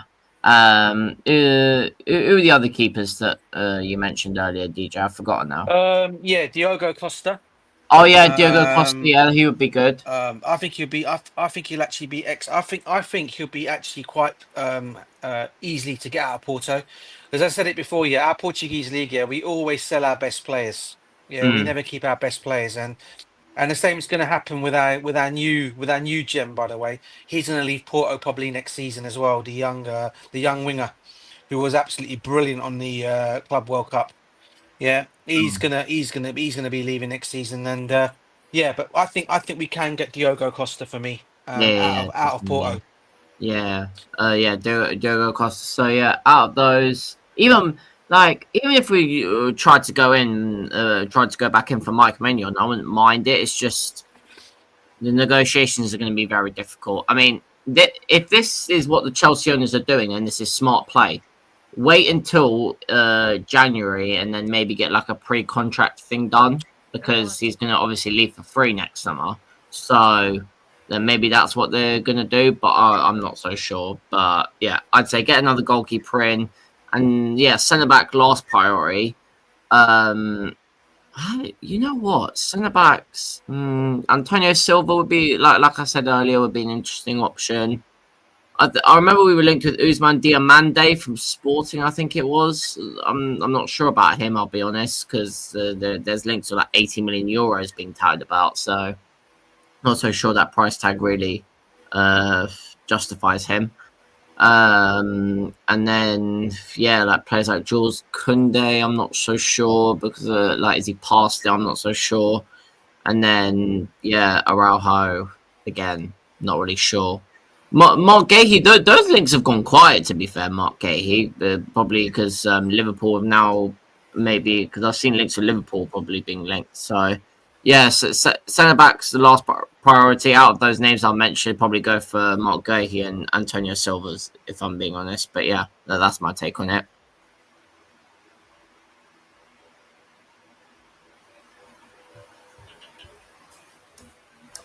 I mean, fair enough. Fair enough. Those are some good options. I'll let Jerry come in, and then I'll go back to the discussing this little tactical aspect of what I noticed here. So, Jerry, what do you have to add to that? And I don't think we've ever talked about players that we could realistically see leave, or players that could probably be brought in or should be brought in. I'm one of the biggest fan of the Chelsea's recruitment model. From the first day, I didn't have any problem and only grew in confidence with that. And whenever you had this discussion with me on and off the air, I always said I'll let the professionals do their work. They're doing a fantastic job. They're only making the squad better and better by the day. So again, it's difficult. Like, we would always go with the conventional way. Okay, get this player, because most of the people have the top names. They have a different way to go about things and get the best young talent. So it's difficult for me to say. But I agree with the left back situation, especially as we were discussing yesterday, both on and off the year. Kukurea, playing from Euros last season, like he was involved in whole summer. Got a little bit of rest, then was involved playing most of the games with a deep run in the World Cup. So this is definitely concerning, especially given that we'll be in the Champions League. And if we have a deep run, then the fatigue factor can come in, not just Kuku, but for many other players, because we'll have 2 weeks rest at most, and then we'll be back in the season. So this concern is there after Christmas, how fit the team will be because of obvious reasons. So, I mean, left back, yes. But my left back is, of course, Alonso Davis. But, of course, we won't be going for him, right? Fair enough. So, all right, let me just quickly go back to this tactical aspect here. All right, put this in full screen. Hopefully, try to get it to be easier. So, as you know, we were seeing Jerry.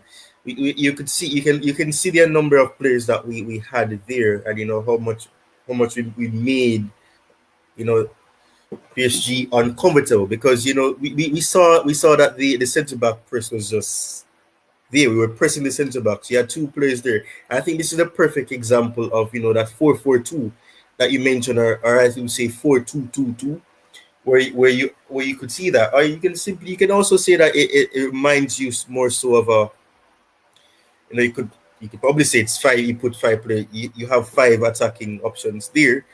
You can see Neto on that top left with Hakimi being forced. There you have Enzo Fernandez, Caicedo, and of course Cole Palmer is there as well. You have Joao Pedro. So you can see that the press was there, and it was forcing PSG to either go backwards, try to go long, and I'm going to see if I can share the other picture that I have here.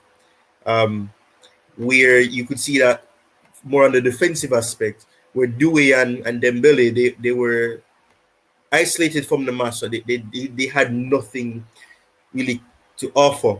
So I think it's being shared now. All right, good. So ignore the writing there. I don't know. There's some typo there, but you can see that it says PSG rotate, and of course Due is central there. Chalaba is still following Ruiz there. You see Chalaba, of course, he was mostly on Dembele, and of course we could see that in that occasion Chalaba was very adamant on marking Ruiz. But of course, that rotated. And as I said earlier, we saw that when Kukurea pushed up to try to apply pressure alongside Neto on Hakimi, we saw Cowell coming in. And then, of course, that allowed for James to also drop deep to make it a 5 at the back. And then you have that, 5-2-3, 5-3-2 structure coming back into play, as you can rightfully see right there. You can see the 4-2-2-2 system again. It's a pity I can't use my mouse to demonstrate it and add a little arrows, but we move. Eventually we'll be able to do that.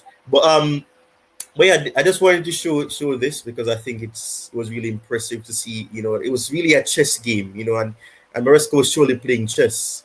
In the way that he demanded the team to not just press, but to press in a compact way and not to do it in a wild way. So I don't know what you guys have to say about that, but I just really wanted to just highlight that aspect, that little tactical aspect that I noticed as well as a key takeaway.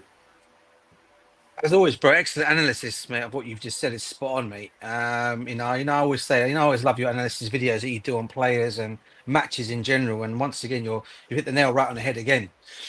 I think what we saw yesterday, and I think you've explained it already in your little chart thing that you've done there, yeah. He basically Maresca saw the weaknesses within the team. He saw it within there, and he obviously acted upon it. And let's be real, it happened all the time, didn't it, Ty? It was the same old side, same players doing the same stuff to them players as well. It's like they never learnt their lesson. When the first goal went in, I actually thought they were going to, okay, now they know what Chelsea are trying to do. They might decide to, but obviously they went to go chase the equaliser, yeah? And that's what happens when teams want to go and chase an equaliser and Chelsea defending as we're defending. And then when we do get the ball and make an attack, as you all know, we're fast on the counter-attack. And that's exactly what we done to them yesterday, bro. Yeah. Absolutely done and proper on that. And when you got players like Cole Palmer, Joao Pedro, Neto, all right, okay, running at you, Tyreek George when he's there, running at you, you just know you're going to be in trouble. 100% you know you're going to be in trouble. You've got to do something. And unfortunately, they didn't act upon it, and Chelsea done them for it.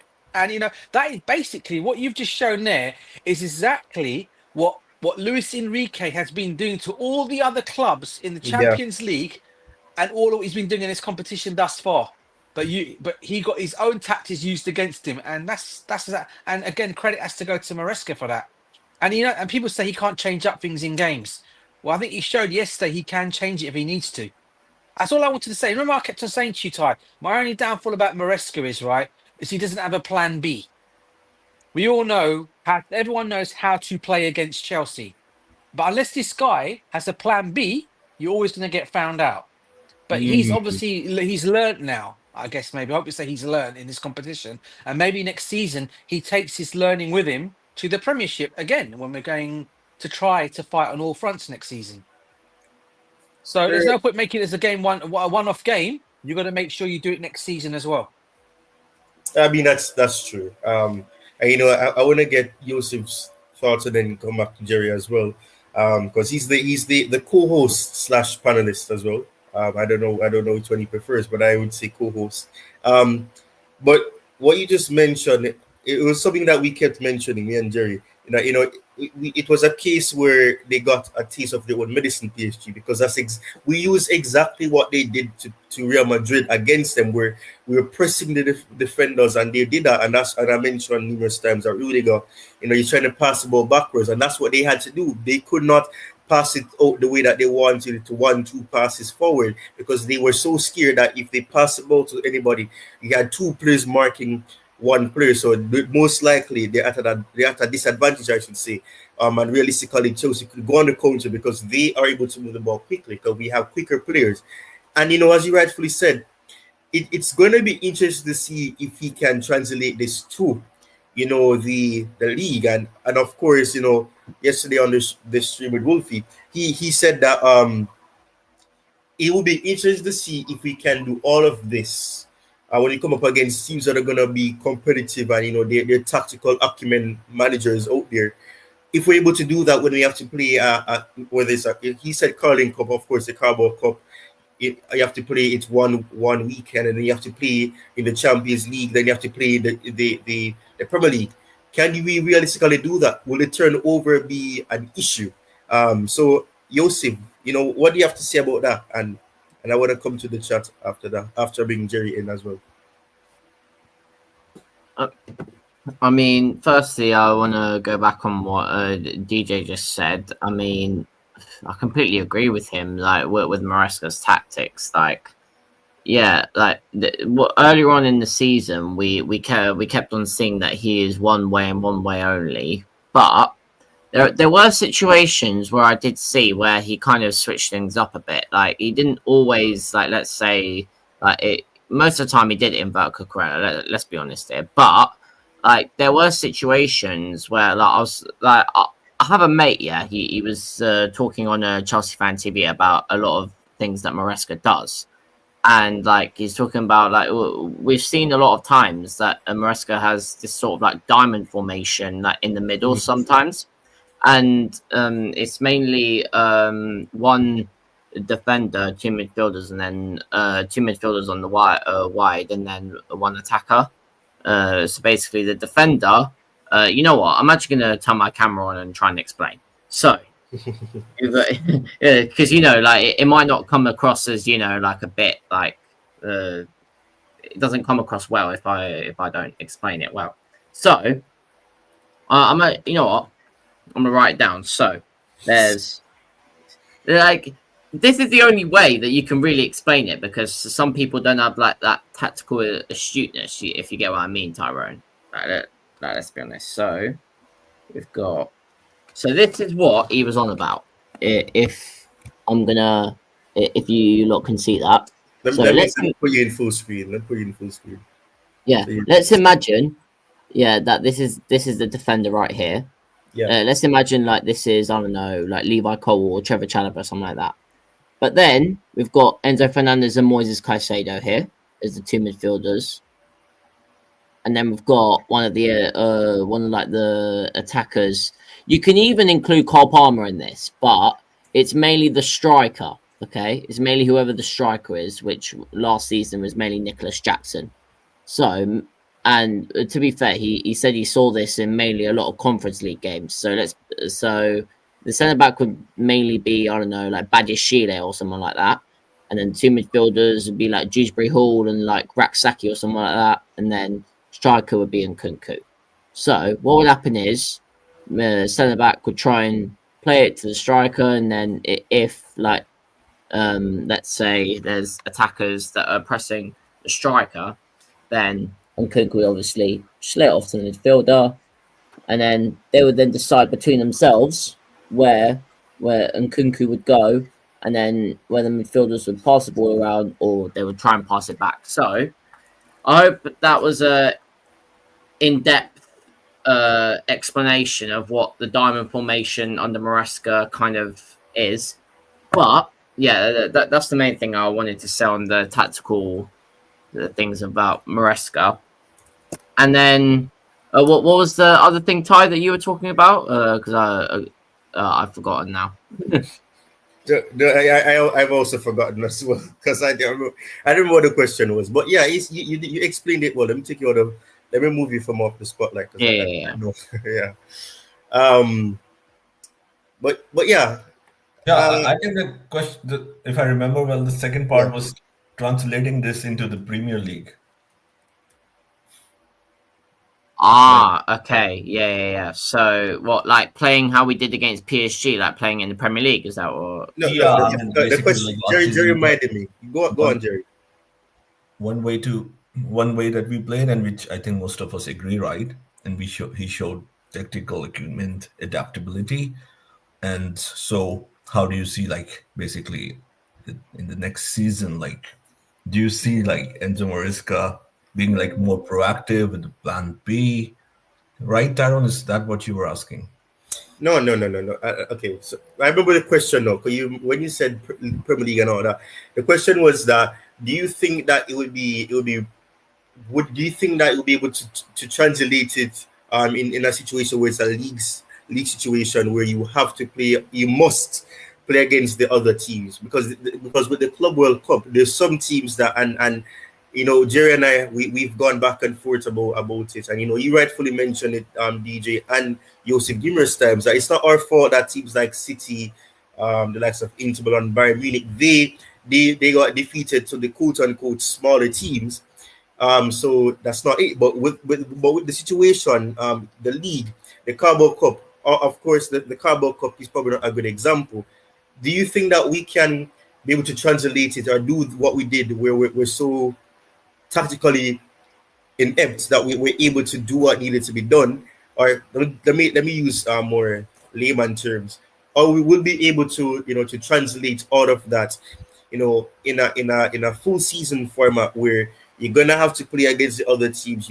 There's not gonna be teams that you don't have to face off against. You have to, and with matches coming thick and fast, Champions League. Do you think we'll be able to do what we did? Because with this chance, we got at least a week to prepare. But in the league format, you may not get a week because you have to play Champions League, the cup games, etc. Yeah, you only have a few days. Yeah, so I completely understand what you're saying now. So. Yeah, I mean, we saw last season. I remember, like at the beginning, like Maresca, he would like obviously with the Conference League, he had a bit more flexibility because he could basically play a different team in every game. Like he could literally rotate the whole team because the Conference League opponents aren't to the level of us. So, but it's going to be way different now in the Champions League. Obviously, there are still teams in the Champions League that I'd say aren't to the level of us. Like, for example, I'm going to throw in some names out there. Like, I'll say, like, I don't know, maybe like, like Victoria Pilsen or something like that.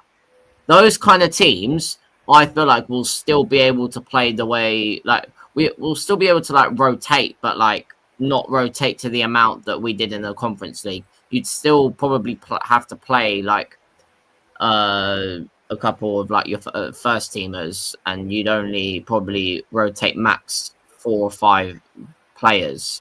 So yeah, with Maresca tactically, he's gonna have to think of more ways to, let's say, how do I say it, outsmart opponents, because we always like see that he's on flights. Yeah, have you seen like pictures of him like on his laptop, watching tactics of other teams? He said he's watched games of other teams before he's played them.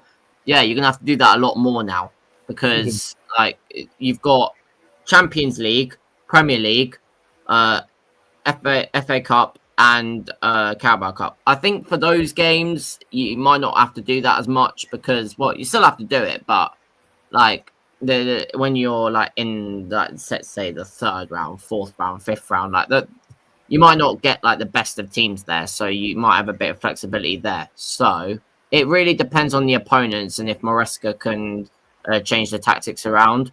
So if he can, then I'll take my hat off to him, but we'll have to see how he does, because let's say we get, I don't know, like I remember in the Pochettino season we got like Newcastle in like the 4th round or something like that. I can't remember. It was near like quite early, so we'll see how he does, because in the domestic cups we got knocked out very early. We all remember that. We got knocked out by Newcastle when he rotated basically everyone, and then Brighton. Yeah, we all remember that. So yeah, we'll see what happens if he can be flexible with rotation and the tactics, but I do have confidence in him to be able to. Fair enough. And I just want to quickly say this, and I'll come back to Jerry as well. I'm happy that you mentioned the fact of the difference. It's not like we're going up to the 2nd tier European competition. We're going to the top one, which is the Champions League. So as you rightfully said, the Conference League, you could rotate 9 players, even 11 players. And the quality didn't drop because, of course, and this is no disrespect to the teams we face, but we saw, because we scored massive goals. I think we averaged at almost all the games 4 goals per game. Because I remember FC Noah. I was there. I'm about to say that. Yeah, and the goals came in pairs. Like with I don't different religions are out there, so I don't want to really say this. But with Noah and building the ark, and the animals going in 2 by 2. The goals were just going in 2 by 2. 2 goals. Noah's Ark got flooded. Let's just say that. Yeah. They were and that was the title I used for that post match show. I said flooded. Chelsea flood Noah's Ark 8-0. But yeah. Anyways, I'm just going to quickly go to the chat and then I'll come back to Jerry. I hope that's okay with you, Jerry. Of course, sir. Of course. So okay. So my boss says, up the Chelsea Comedy Blues. I'm super happy that Chelsea won against PSG 100%. Big up to you, my boss. It says big up everyone. Why is the scene not selecting? Big up everyone on the chat and panel. Big up, and then of course DJ will say big up to Puggy, who said big up to DJ. Okay, so I think I skipped one of the comments from Giovanni. Where is it? Here it is. So can't say Chelsea don't deserve it, but PSG didn't show up. You need your A game versus a team like Chelsea, best club in the world. I mean, this. I wouldn't say PSG. Well, actually, in the first half they didn't show up. In the second half, they got their rhythm together. But I wouldn't say they didn't show up. Yeah, that's what I've got to say on that. But yeah. Yeah. So let's go through this one again, and then come to Jerry. So Giovanni also says Chelsea are at their most dangerous when they're going into a match as underdogs. That's 100% true. They always outplay the opposition in these situations. Okay, outplay outplay's a bit far, but yeah, because we win. Yeah, we win. Because Bayern Munich for sure, I didn't say we outplayed them. I think that match was more even, and then of course, Thomas Muller, he heads the ball, it bounces off the surface and check. It's always in my head. When Czech did this and the ball just bounces over his hand, he's like this. And then Drogba's header when Fernando Torres came on, wins the corner kick. Oh, it just gives me goosebumps thinking about it. And then Juan Mata with the cross and Drogba! And then the penalty, we know that. And then the City Champions League final. I wouldn't say we tactically outclassed them in terms of the way in which we were able to score, and then we tactically outplayed them, but in other ways, Man City outplayed us. Yeah, because they had chances where if it wasn't for James sliding in, Rudiger, Aspilicueta sliding in and hitting and letting the ball go for a corner, and us defending because Mares could have scored. They gave the whole not Javi. What's his name? Iniesta. The way that shot, it was so similar to the Iniesta one against Barcelona. I remember when Mendy, he was kneeling down, just hoping would he go over the bar, and he could do nothing but just turn around and look at it. But this is why, and I said this even yesterday as well. I'm gonna get Jerry to come in because I keep yapping. But the thing is, with this final, take your time. I said a lot on Friday yesterday, so take your time. Take your time. Yeah. So with and I said this yesterday as well. The thing is, with this, I prefer this final because we did not just play; we actually dominated them tactically. We actually outplayed them. So that is when I say we outplayed them. But definitely, I agree with you. We do better as the underdogs. But I know in the Chelsea community, we were definitely not underdogs. Probably the pundits and the big TV channels and all that, they were saying that Chelsea can't. Look at who Chelsea played. PSG had to play the likes of Bayern Munich and all of this and whatever. So it's going to be a massive task for them. Paraphrasing, of course. So of course we know that they didn't give us any chance at all. But we did our best and it worked. So. Yeah, but let me see what else is in the chat. So DJ says, how does it with the chat? We're champions, and then Maba says we are the people that said Maresca is a championship level man. I mean, when he came in, I didn't say championship level. I did say he was a manager that we got from the championship or got promoted from the championship to the league. But I did a whole tactical analysis video, and I keep repeating myself that the thing is I have to say thank you to Maresca because every stream I've talked about Maresca in positive light or in a video, it has gotten a lot of views. The tactical analysis video I did on him, it is still the most viewed video on the channel. So thank you, Maresca. I love you, Maresca. Thank you. But yeah, I mean, I even defended Maresca because when I did the tactical analysis video, I said, you know what, you know what, this guy could actually do something at Chelsea.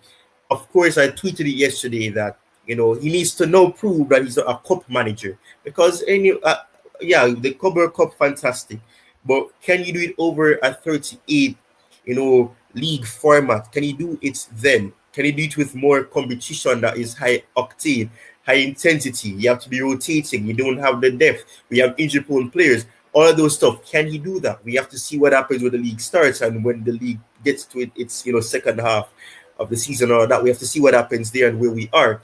But of course, he has proven that, you know, what Pep has said, he wasn't Pep just playing mind games, or maybe we never know if he was genuine about it. But he always said that, you know, Maresca helped a lot in terms of that Champions League winning season, and that he's a very good tactical manager, and that he has an eye for detail, and he's obsessed with rewatching matches, and he's always doing stuff. And he said it. He said it that he rewatched every 38 matches when he was on holiday. I'm sure people remember that. And, you know, his first interview, you know, July 8th, 2024. I don't know why I remember the date, but, you know, I think I know why. Jerry will know this as why, because I went through a very life-changing experience back in July of 2024. So I remember those key dates. But he always said it, trust the process. You know, I know he knows that fans will not be, you know, willing to accept that this is going to be a process that is going to take time. But, you know, we have to understand a lot of teams are going to be finding it difficult. And, you know, credit to Garban, who said it yesterday as well. I know I'm yapping, but I'm going to come to Jerry, I promise, after this. This is the last point. Garban mentioned it, that, you know, the thing with Chelsea is that they've made it difficult for other teams who are trying to rebuild for the future, because we've signed almost all the promising or the upcoming stars, or you're going to either sell them to the sister club in Strasbourg or whatever the case may be, and then some may come in, they get a chance. We have Kenji Price, we have Estevao, Willian. So any teams like City and, you know, the Liverpools and all that who are trying to sign young players, they've obviously got the Florian Wirtz, who is still a very relatively young player. Kirk Hess is very young. I think they signed him, from Bournemouth. So they're signing young players as well, but we're signing players who are 16, 17, 18, so wait 2 years and see who's the next best thing. So it's difficult, and a lot of teams are following in our footsteps as well, where we're signing young players. And I think, you know, this is what for me, oh my goodness, what am I saying?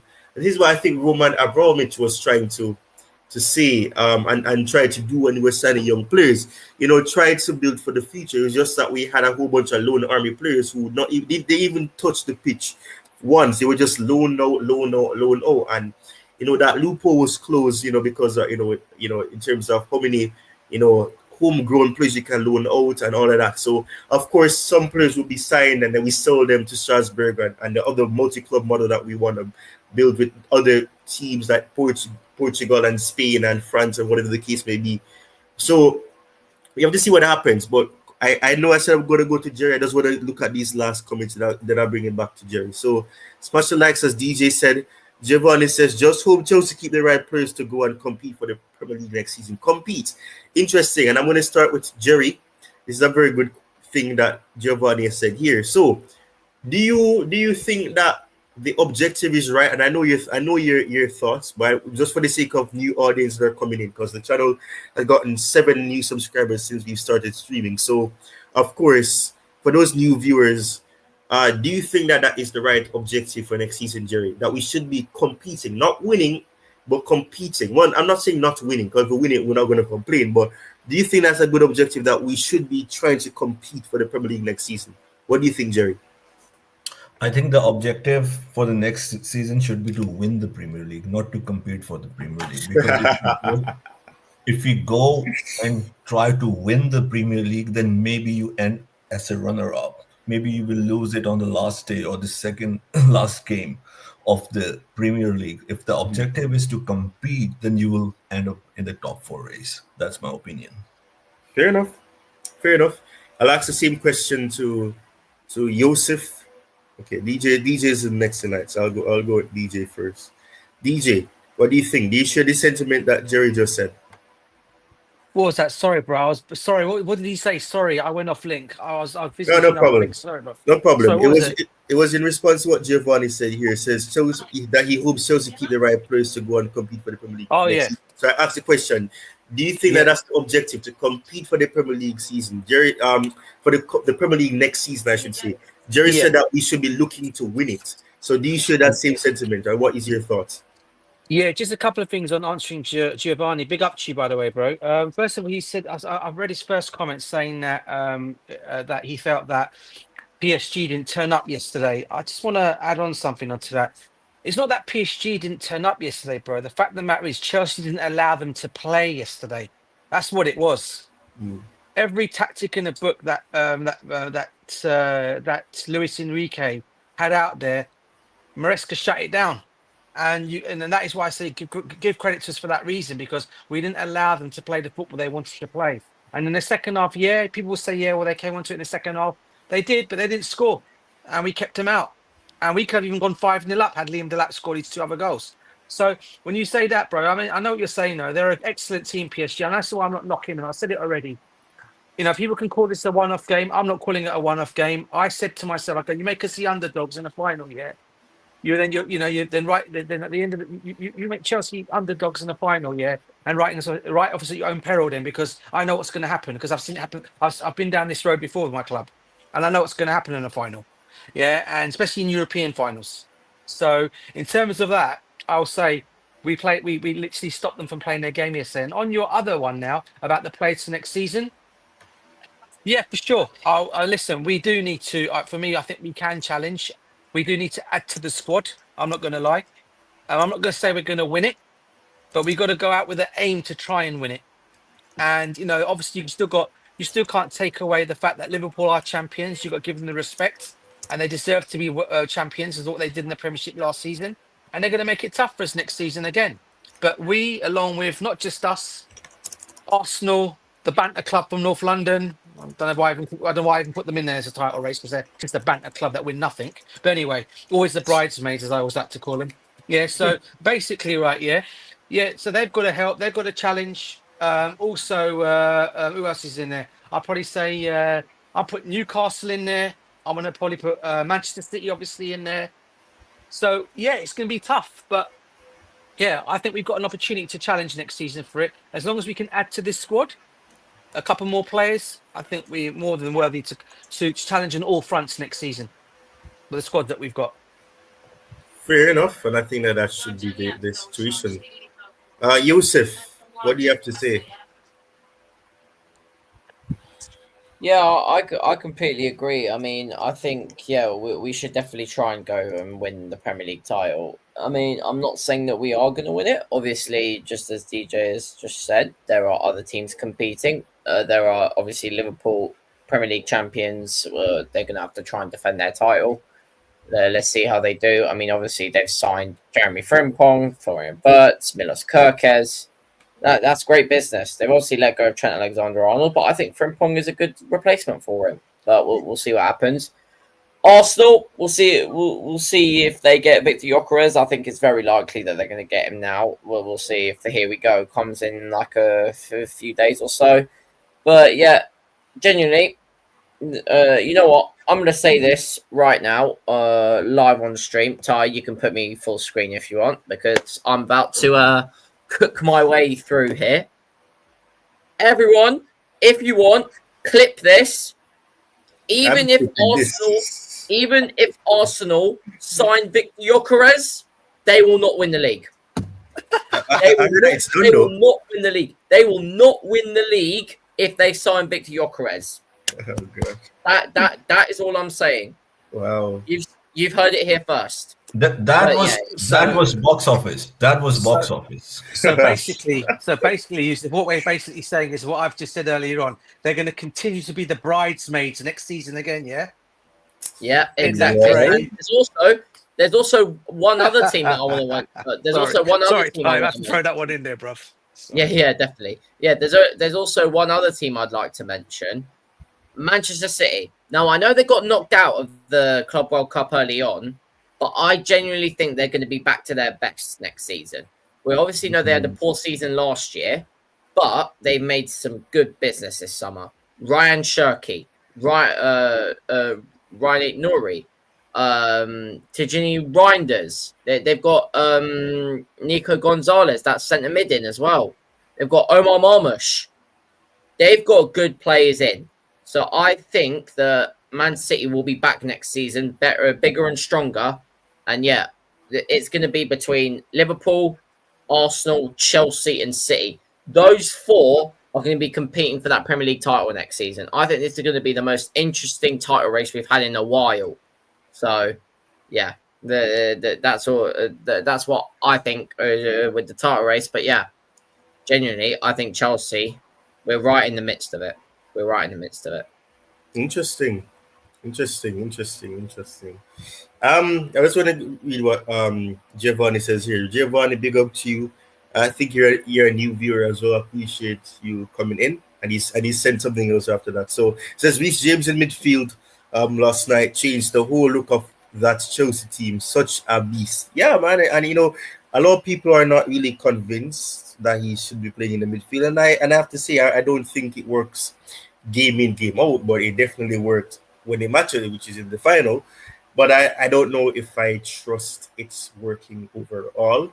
But hey, I'm not gonna complain. It worked and that's good. And the plan and it worked to the T, so that's very good. But he follows up by saying, I completely agree. Arsenal needs a better coach.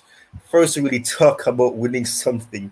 No offense. I mean, I said it on a fellow Arsenal friend of mine, friend of mine, and personally I know as well that this is the make or break season because he's getting a striker because Gyökeres is going to be going to Arsenal because I think the whole confirmation that's happened that it's been agreed. I could be wrong, but I think that's been the case. So he can't complain. Of course, he probably would have wanted Benjamin Sesko. That didn't work out, but he's getting a striker. So it's a make or break season. You've been at Arsenal for what? This is going to be the 5.5 years already there in the prison. Hold on. 2019, 20, 2020, 21, 5.5 years 2024, 25. So it'll be 6 years. 6 years. Yeah, 6 years.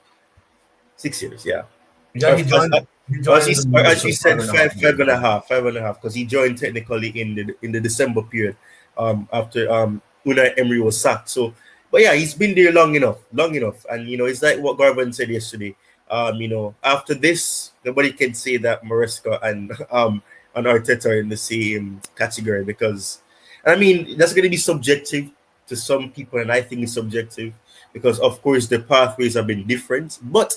As I said to both Garvin and Jerry yesterday, it's not Maresca's fault that the pathway that Arteta took was to leave Man City and immediately go to Arsenal. We know that Maresca his way started out differently. He was an assistant for what's that guy's name? Pellegrini at West Ham. He left, then he went to coaching for himself at Parma. Of course, he was at the development squad in City. He won them their first PL2 title. Then, of course, he was the assistant for Pep, and then he went down to the Championship at Leicester City. So, I mean, he's won things, and he's already won 2 trophies in his first full season at Chelsea. I mean, they could have been similar if you had said that fine. Arteta won his first trophy in a half season.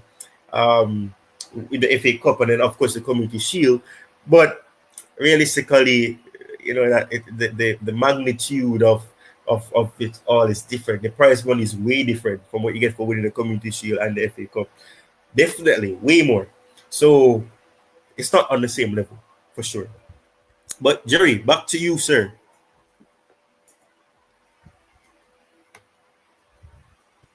Yes, sir. I mean, if you want to compare, I can't compare because I'm the person of stats. Sample size is important. Maresca is in the Premier League for 1 year. First year of Maresca is more successful than Arteta. So if you just compare the first year, 100%, then Maresca did better job. But we can only compare, and anyways, it's just the way I look. If Maresca is here for, let's say, another 3 years at the minimum, then we can really compare like how he has done. So, and having said that, of course, I would say Arteta's tenure so far is a failure at Arsenal. A failure at Arsenal. And I'm not just saying as a Chelsea fan, but I think 5.5 years is a long time. I mean, if Maresca is here for 5.5 years, or 5 years, let's put it this way, because he joined at the end of the season and he doesn't win a Premier League or Champions League, I would say that it would be a failure as well. So I'm being consistent over here. Let's say he doesn't win in the next 4 years, the big one, the Premier League and Champions League. So 5 years is more than enough to win the big one.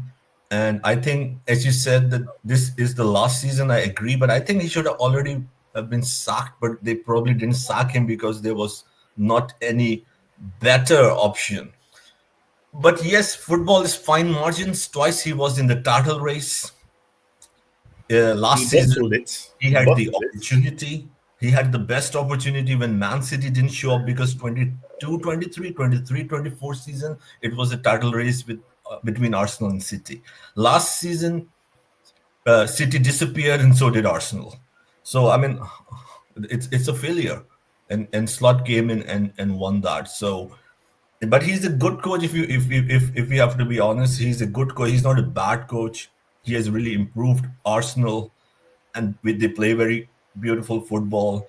But if you have to be a top coach, you need to win at a very top club. 5 years more than enough. I say 3 years, maybe 4. You should be winning the Premier League or the Champions League. Fair enough. Please check your DM, Jerry. Yeah, but I mean, it's an interesting one, because I just feel as if Arteta and Pochettino they're in the same category in terms of they're good managers, but in terms of getting over the line, that is the biggest problem that they have. Because and the thing is, and you just have to think that obviously last season Liverpool won the league easily because Arsenal fell off massively earlier than they did in the past year. So if you think, that's what I'm saying, it's make or break for Arteta. And as you said, I think he should have been sacked. But if you give him a striker, he wanted a striker. He's gotten a midfielder in Zubimendi. You've gotten a good enough backup goalkeeper to Raya, because as much as we know things with Kepa is still a very good shot stopper. It's just that long shots has always been a weakness of his. So I want to see what's going to happen. I would love to see him play against us and we just take a long shot, because Joao Pedro, that beautiful left foot, it'll be funny to see that.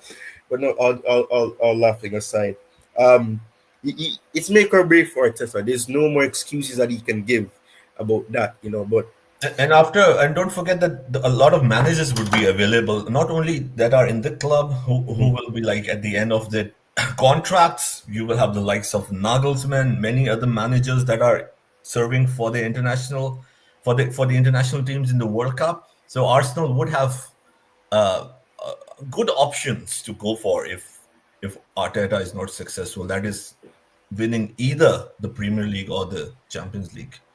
Yeah. So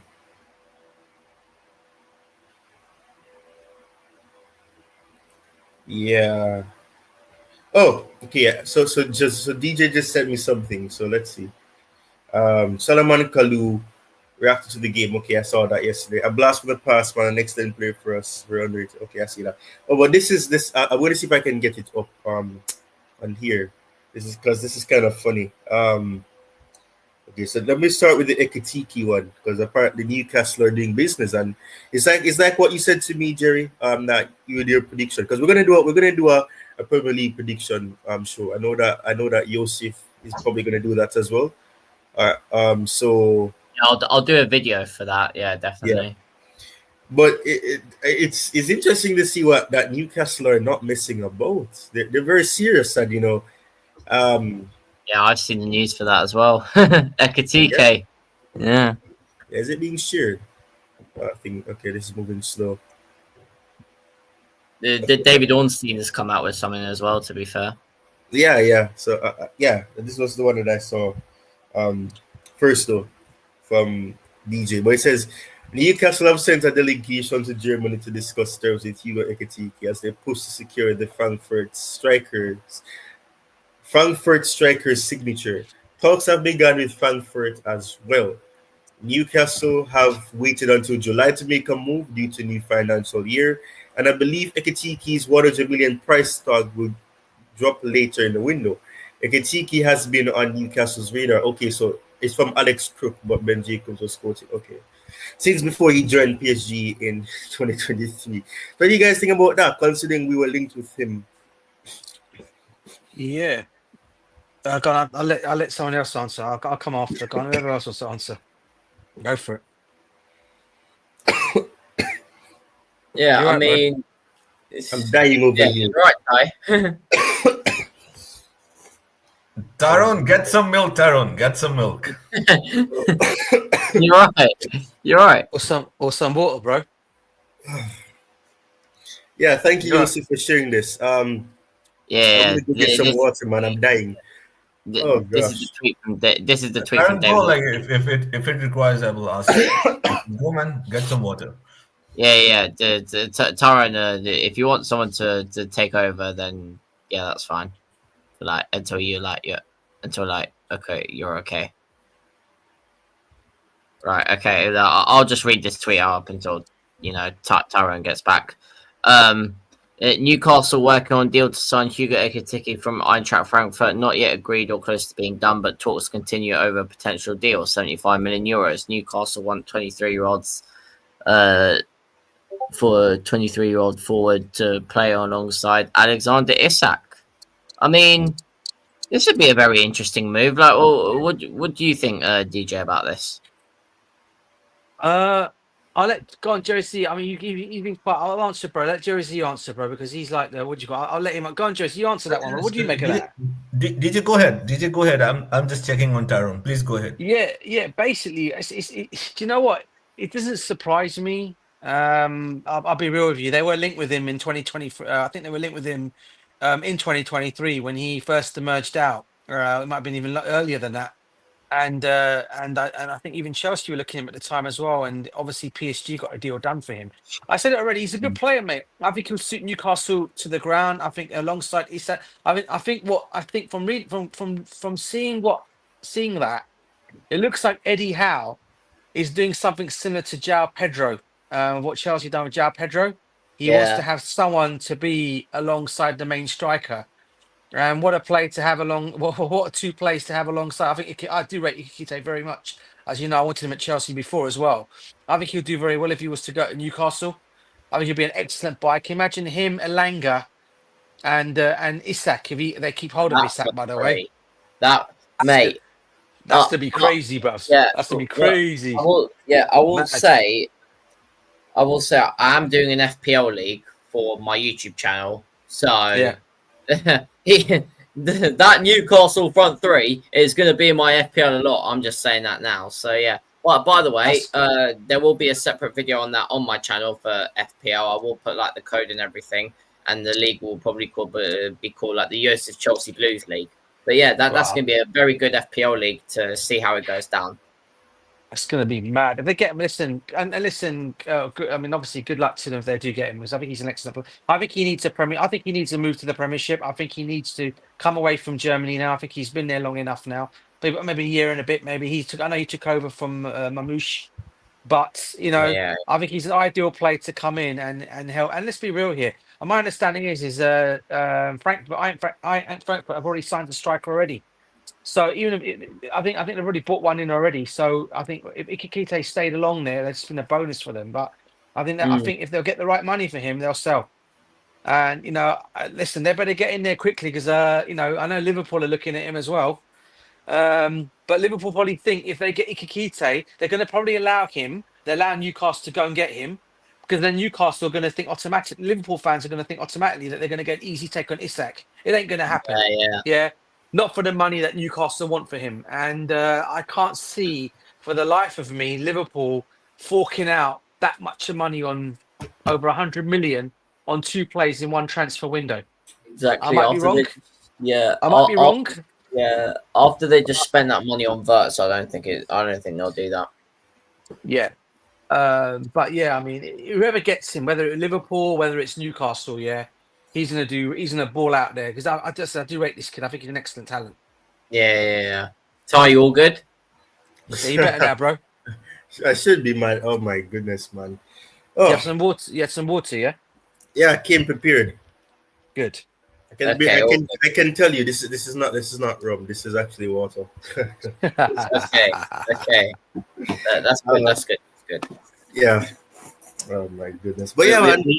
I mean, you never know. I mean, after Chelsea win, celebrate with a drink. Yeah, nah, man. It's not worth it. But yeah, I mean, I was listening to you guys because I have in my earbuds, so I stepped to it to get the water. But I was listening to you guys. I mean, Yeah.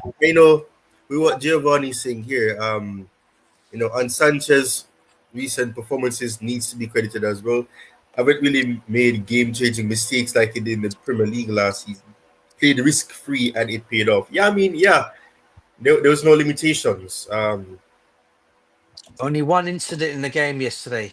One incident, if you guys remember it. Yeah, oh my goodness. Oh gosh, it's playing in my head now. Go ahead, DJ. Go ahead, DJ. No, bro. I mean, listen, the game could not listen. He had an absolutely blinder of a game yesterday, right? But you always know there's always going to be that one little lapse that he'll go and do. One little thing, bro. One little thing. And he tried to be smart. And thank God he didn't get done for it, bruv. Yeah. Because if he had slipped on it, that would have been an easy tap in, I think. I think was it Due? A Due? I think you had the opportunity to do it. I can't remember. Yeah. And yeah, that was the only one little error. Other than that, mate, he had a blinder of a game yesterday. I can't complain. He was brilliant yesterday. The tie is it alright if I just come in for a sec? I've just seen. I don't really like to go into like what players say on Insta posts, but what Cole Palmer obviously put something up after the game. He was like, "Doubt us now," after the final. Someone interesting has replied. Morgan Rogers. He has said, "Tell him again." I think that says something. Morgan Rogers to Chelsea? I wouldn't mind it. Wouldn't say no either. I wouldn't mind it. I wouldn't mind it, to be honest. We'd have two players doing the cold celebration. This is where bias comes into play. I wouldn't mind it. No, and it's the reason why I said yesterday. When Wolfie was on and Garvan was on, I like Morgan Rogers. He's a very good player, but we have players who can do what Morgan Rogers can do. It's not like it's a necessity. Joao Pedro, we definitely needed a player like Joao Pedro, and he has proven why. And of course, people say it's just 3 games, but no, this is what he's been doing since Watford. This is why Newcastle wanted him, and this is why Brighton signed him from Watford, and even why Watford signed him from Fluminense. So he's not like a Gabriel Jesus. Of course, it's still early days. Things can always go south, but it's the type of player that he's been from the very beginning, and the confidence that he has, he doesn't come off as a cocky person, but you can see that he believes in himself, and that's what you need. You need a player that's confident, but they remain humble in what they are. And Brazilian players have always done well at Chelsea, and I think Wolfie made that point yesterday that Brazilians have good history at Chelsea. Willian, Alex, there's many others that I'm not going to embarrass myself trying to remember all of them. Rodrigo, hopefully. Oh, okay. Well, I was just about to throw that one at you, Ty. I was just about to throw that one at you, bro. I was just about to throw that one at you, bro. I ain't dreaming on, bro, because I tell you what. Mate, if Rodrigo signs for Chelsea, I'm gonna make a video on my YouTube channel with my sunglasses on, being like, Todd Bowley, great meal, wonderful food. Listen, Ty, I'll tell you this right now, bro. You don't need to clip me up on this time. Don't clip me up on this one, but I'll say this one right now. Yeah, don't rule out Rodrigo to Chelsea. That's all I'm saying, bro. If you want to make an understatement signing after what we've gone and done, then you go and get this guy, no matter what. Because not only can he play on the left, he can play on the right. He can also play as that front man as well if you want him to. So if Pedro, so for example, if say for example Pedro and say Liam Delap get injured, just chuck in Rodrigo in there, bro. He'll do well in there as well. Don't worry about that. That's what I'm saying. He's an option, bro. That's what I'm saying. We must look at him as an option because he can play in a wide variety of positions, just like Joao Pedro can. Yeah, and Cole Palmer. You bring that guy to your club as well, alongside the likes of a Palmer and a Pedro. Oh my days, bruv. Oh my God. Yeah, he'd be good, but I just don't see it happening. That's just it.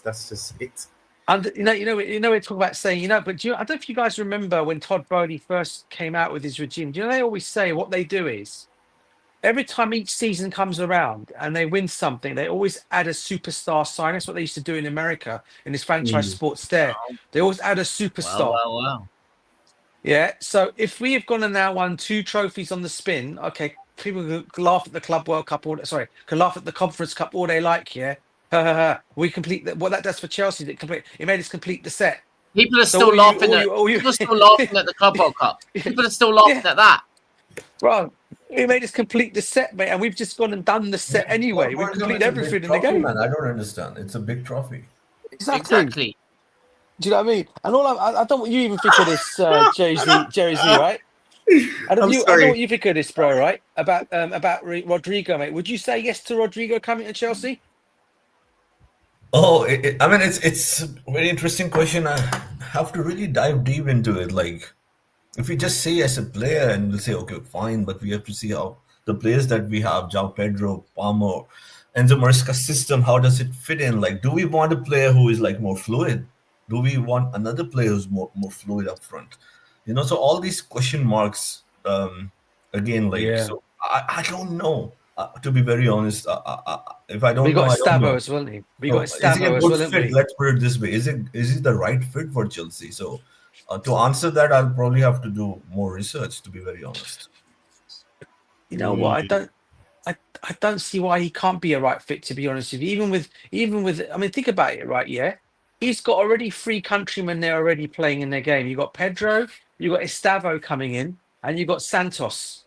Add him to the mix, man. Can't go wrong, can you? Can't go wrong, bruv. You can't go wrong. Let's put it that way.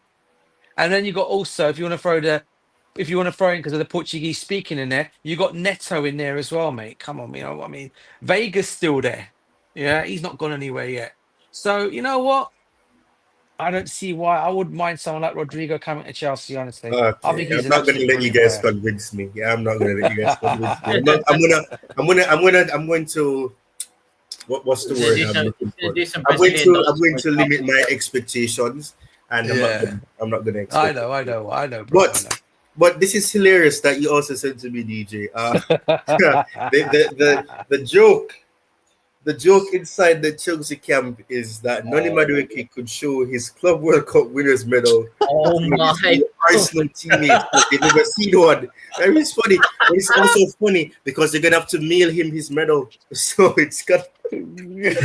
He can be the leader of the dressing room now. Oh yes, as the winner. He's not only the leader of Mandem FC. He can be the leader of the Arsenal dressing room. Yeah. And you know what? And this is what Garvin would have said as well. That it's a pity he's in here. That he believes that he's made it, but he's gonna say, "I've made it. Yeah, I've made it. I'm not the biggest player here." Let me see. Is there any player that has won anything significance there? Ty. Here's one for you, bro. Oh, actually, wait. I've just realised. Kai Havertz has won. Yeah, Champions League. But dude, you know what you can do, right? What they could do is this, right? Even Declan Rice to an extent. He won the Conference League with West Ham. Did he? I thought he left. Yeah. Oh yeah, he did. He did. Yeah, his last season. Yeah.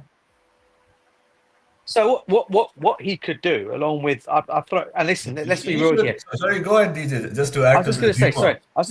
Just to add to the humor, you should go and ask Arteta, man, what have you won seriously? And you know what? Yeah, can you imagine those 3 players? You mentioned those 3 players. Interesting because they're both. Let's be real here. They're all ex-Chelsea. Because let's be real, Declan Rice came through our ranks. Yeah. Okay. So all 3 of those players can actually go to the rest of the Arsenal squad and say, "Here's my medal. Here's my medal. Here's my medal. What have you lot won?" Like Jose. Remember Jose done it when he first came to Chelsea. He went and showed all his medals, his winning medals to the whole team, and he goes, "Here's what I've won. What have you guys won?" Do you remember that thing that happened when he first came manager of Chelsea? Do you guys remember that? Well, you probably don't remember. I remember I was still young at that time. Oh my days! I'm giving my way. Okay, when Jose first came to the club, right? Yeah, the first thing he did, because obviously he had won the Champions League, right? And what he did is he came into the dressing room. He had Lampard, Terry, all them man down there, yeah, sitting on the thing there, saying, "Here's my medal. What have you guys won?" And the minute he showed them that, that was it. He took them. They completely or whatever. They, we all know what happened after that. Let's be real.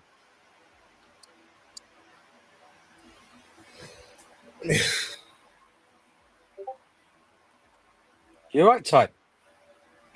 Oh, Oh, you're still laughing at what? Harold, At what? Jerry, I hope Jerry, you're Jerry fine, knows man. why I'm laughing. Jerry knows why I'm laughing. You're enjoying the aftermath of the World Cup victory. We are all world champions. Here we are the stakeholders. We are world champions. Oh my days! What's happened, Ty? What's happened? What are you laughing at, Oh bro? Come on, let gosh, it out man. now. Look in the private chat, man. Look in the Let's private. have a look. Hold on. Don't say Hang on a anything. Just look second. in the private chat. Don't say Oh yeah, anything. yeah, yeah. Of course, of course, of Yeah. course. But I mean, yeah. Behind All closed laughing doors. aside, man. All laughing Behind aside. closed doors. Yeah, man. It's a very good thing. It's something to make me laugh. But man, That's a good one, yeah. yeah. That's a good one, guys. Spot on. Yeah. Yeah. So like, yeah. I mean, yeah. I mean, so I mean, it looks like coming out reports today showing that Liverpool look like they're going after Rodrigo. So I don't know how quick. I don't know how true that news is.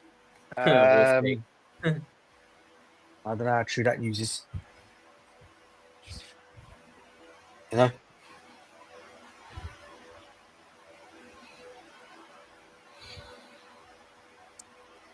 Let's have a look. What other news is coming in? This is so unprofessional. Give me a minute.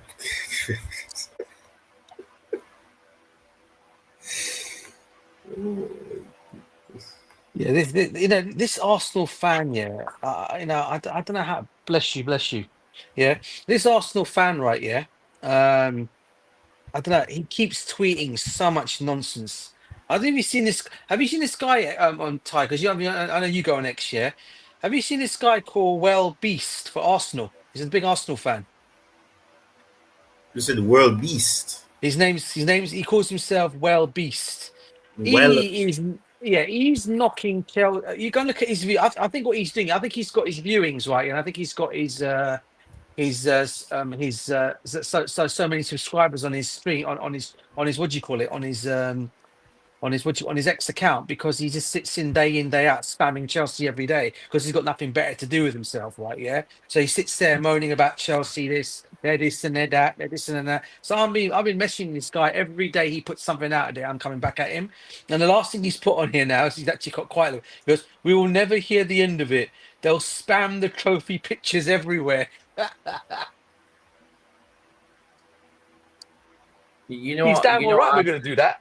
Do you know what I have to say back to that? Arsenal fans never shut up about the Invincible season. Hold that. Yeah, so fun. Yeah, exactly. 21 years. 21 years.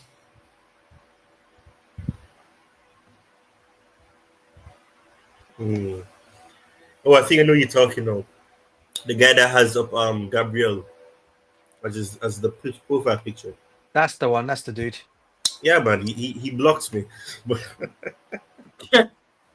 Oh, he's not done that to me yet, bro. He's not done that to me yet. I'm waiting for that block to come. yeah, this one. But it's these fans are crazy. Some of them are next to brown envelopes anyway.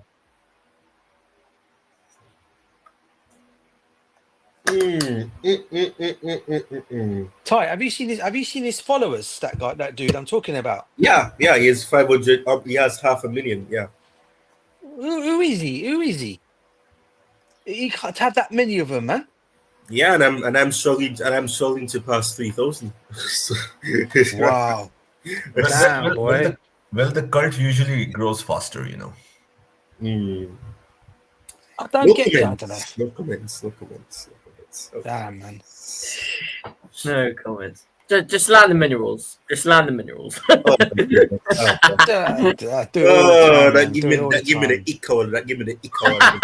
Oh gosh, man. I did that on purpose. Oh my gosh, man. Oh my days. Yeah, but yeah, man. I think we've exhausted. I was trying to see how much, you know. Jerry knows what I'm talking about. How much, you know, the stream could get. But I think we've gone through anything. I'm just hoping that as soon as the stream ends, nothing big comes out of nowhere. Because that tends to happen. Mate, it happens a lot of times. Like genuinely, when I've uploaded a transfer news video, mate, a big "here we go" comes out 5 minutes later, and I'm like, "For Brixton and David Ornstein, you do this on purpose to us." Yep, and you know what? Madrid Universal are basically saying the midfielder Real Madrid need, and guess who that midfielder is, guys? Oh, I wonder who that is. Is it a certain Argentinian? No, it's a certain Englishman that plays for Chelsea, bro. Oh. And he banged in 2 excellent goals yesterday. Oh my word. You just knew that was going to start, didn't you? Oh my days. Is it true? Is it for real? No, it's Madrid Universal. It's Madrid Universal saying it. They are just all they're basically saying is the midfielder Real Madrid need. And they're showing Cole Palmer with his number showing in the back of it. In fact, I'll send it to you guys. You'll see what I'm talking about. I'll exit to you guys right now. Hold on, copy link. And I'll send it to Ty. Boom 1 and Yusuf 2. Garvin, I got you as well. Sorry, not Garvin. Sorry, Jay-Z. Jay-Z, are you still on it? Are you still on X, aren't you, bro? Yes, I'm there. I'm not really active, but I'm there. Oh, you're there. I'm trying to find where you are, and I got you. Oh yeah, Jerry Z. Here you are. I just came back from retirement, you know. Oh, still got you. That's all they put up. That's what I'm saying. Yeah, that's what they put up. That's what I mean. Oh, it's not even. It's not even a journalist. Oh, I thought a journalist. No. It's their magazine. No. It's their No. That's what I'm trying to say. It's one of their outlets that they're asking for him, innit? But let's be real here. Never mind. His price tag has just gone even further up, man. Good luck on that one. Oh yeah, good. Yeah, luck. but the replies is where it's funny. Somebody says, "No way, we don't need him. We have Arda Gula and who's this? Mastan Tuno? I don't even know what that name is." Do you know what, Ty? Brilliant. Let them stick to that, bruv. Let them have that. Yeah, you got them plays. Excellent. Yeah, and then a Chelsea fan said this. Just pay £400 million plus Rodrigo plus Mbappe, and we'll sell CP to you. Yes, some people have said, ready your £700 million. But you know what the interesting thing is, guys? 3 billion and it's yours. Do you know what the interesting thing is, guys? The Real Madrid, I don't know if you guys saw it a couple of days ago, the Real Madrid president basically said that no player in their team is unsaleable. And what's his name? Alonso can sell who he wants if he doesn't need them at the club. Well, I'm interested to need that one, man. So who is he? Are we starting to see a bit of he's getting a bit of a annoyance to Mr. Mbappe at Real Madrid? He's had enough of him already. or even I know obviously he's talking about Rodrigo. He can go, he's basically saying. I've also seen that he's gonna go, apparently he's gonna put Endrick as the right winger next season. Yeah, that's laughable. How are you putting Endrick as the right winger, man? Come on, what are we doing here? I mean, honestly. That's like putting Jackson as right wing. Sorry, Ty, did you want to go, bro? Do you want to say something? Sorry, bro. What do you call it? You sorry, man. No, man. You know, it's just hilarious, man. I'm grateful. I'm grateful for you guys coming on, and I'm grateful for the 10 subscribers that the stream has gotten. I'll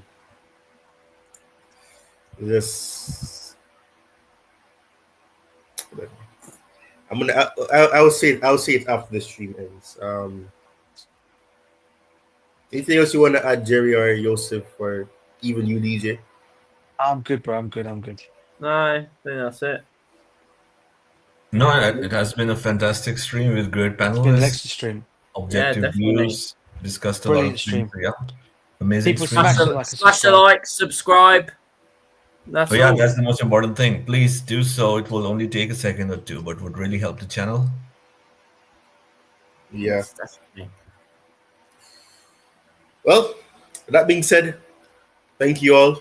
Big up to Giovanni. I hope you enjoyed the stream. I hope you if you did like what you saw, you at least like the stream if you didn't subscribe. Big up to my boss who was here.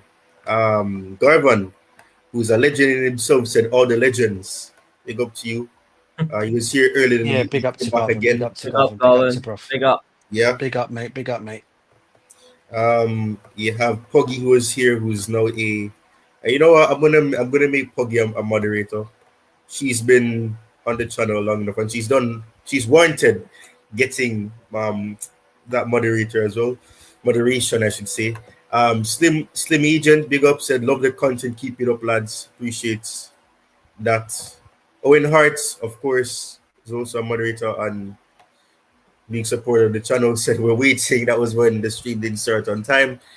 Drop a like, guys. So for 2 people watching now, do drop a like if you haven't already. I really appreciate the turnout.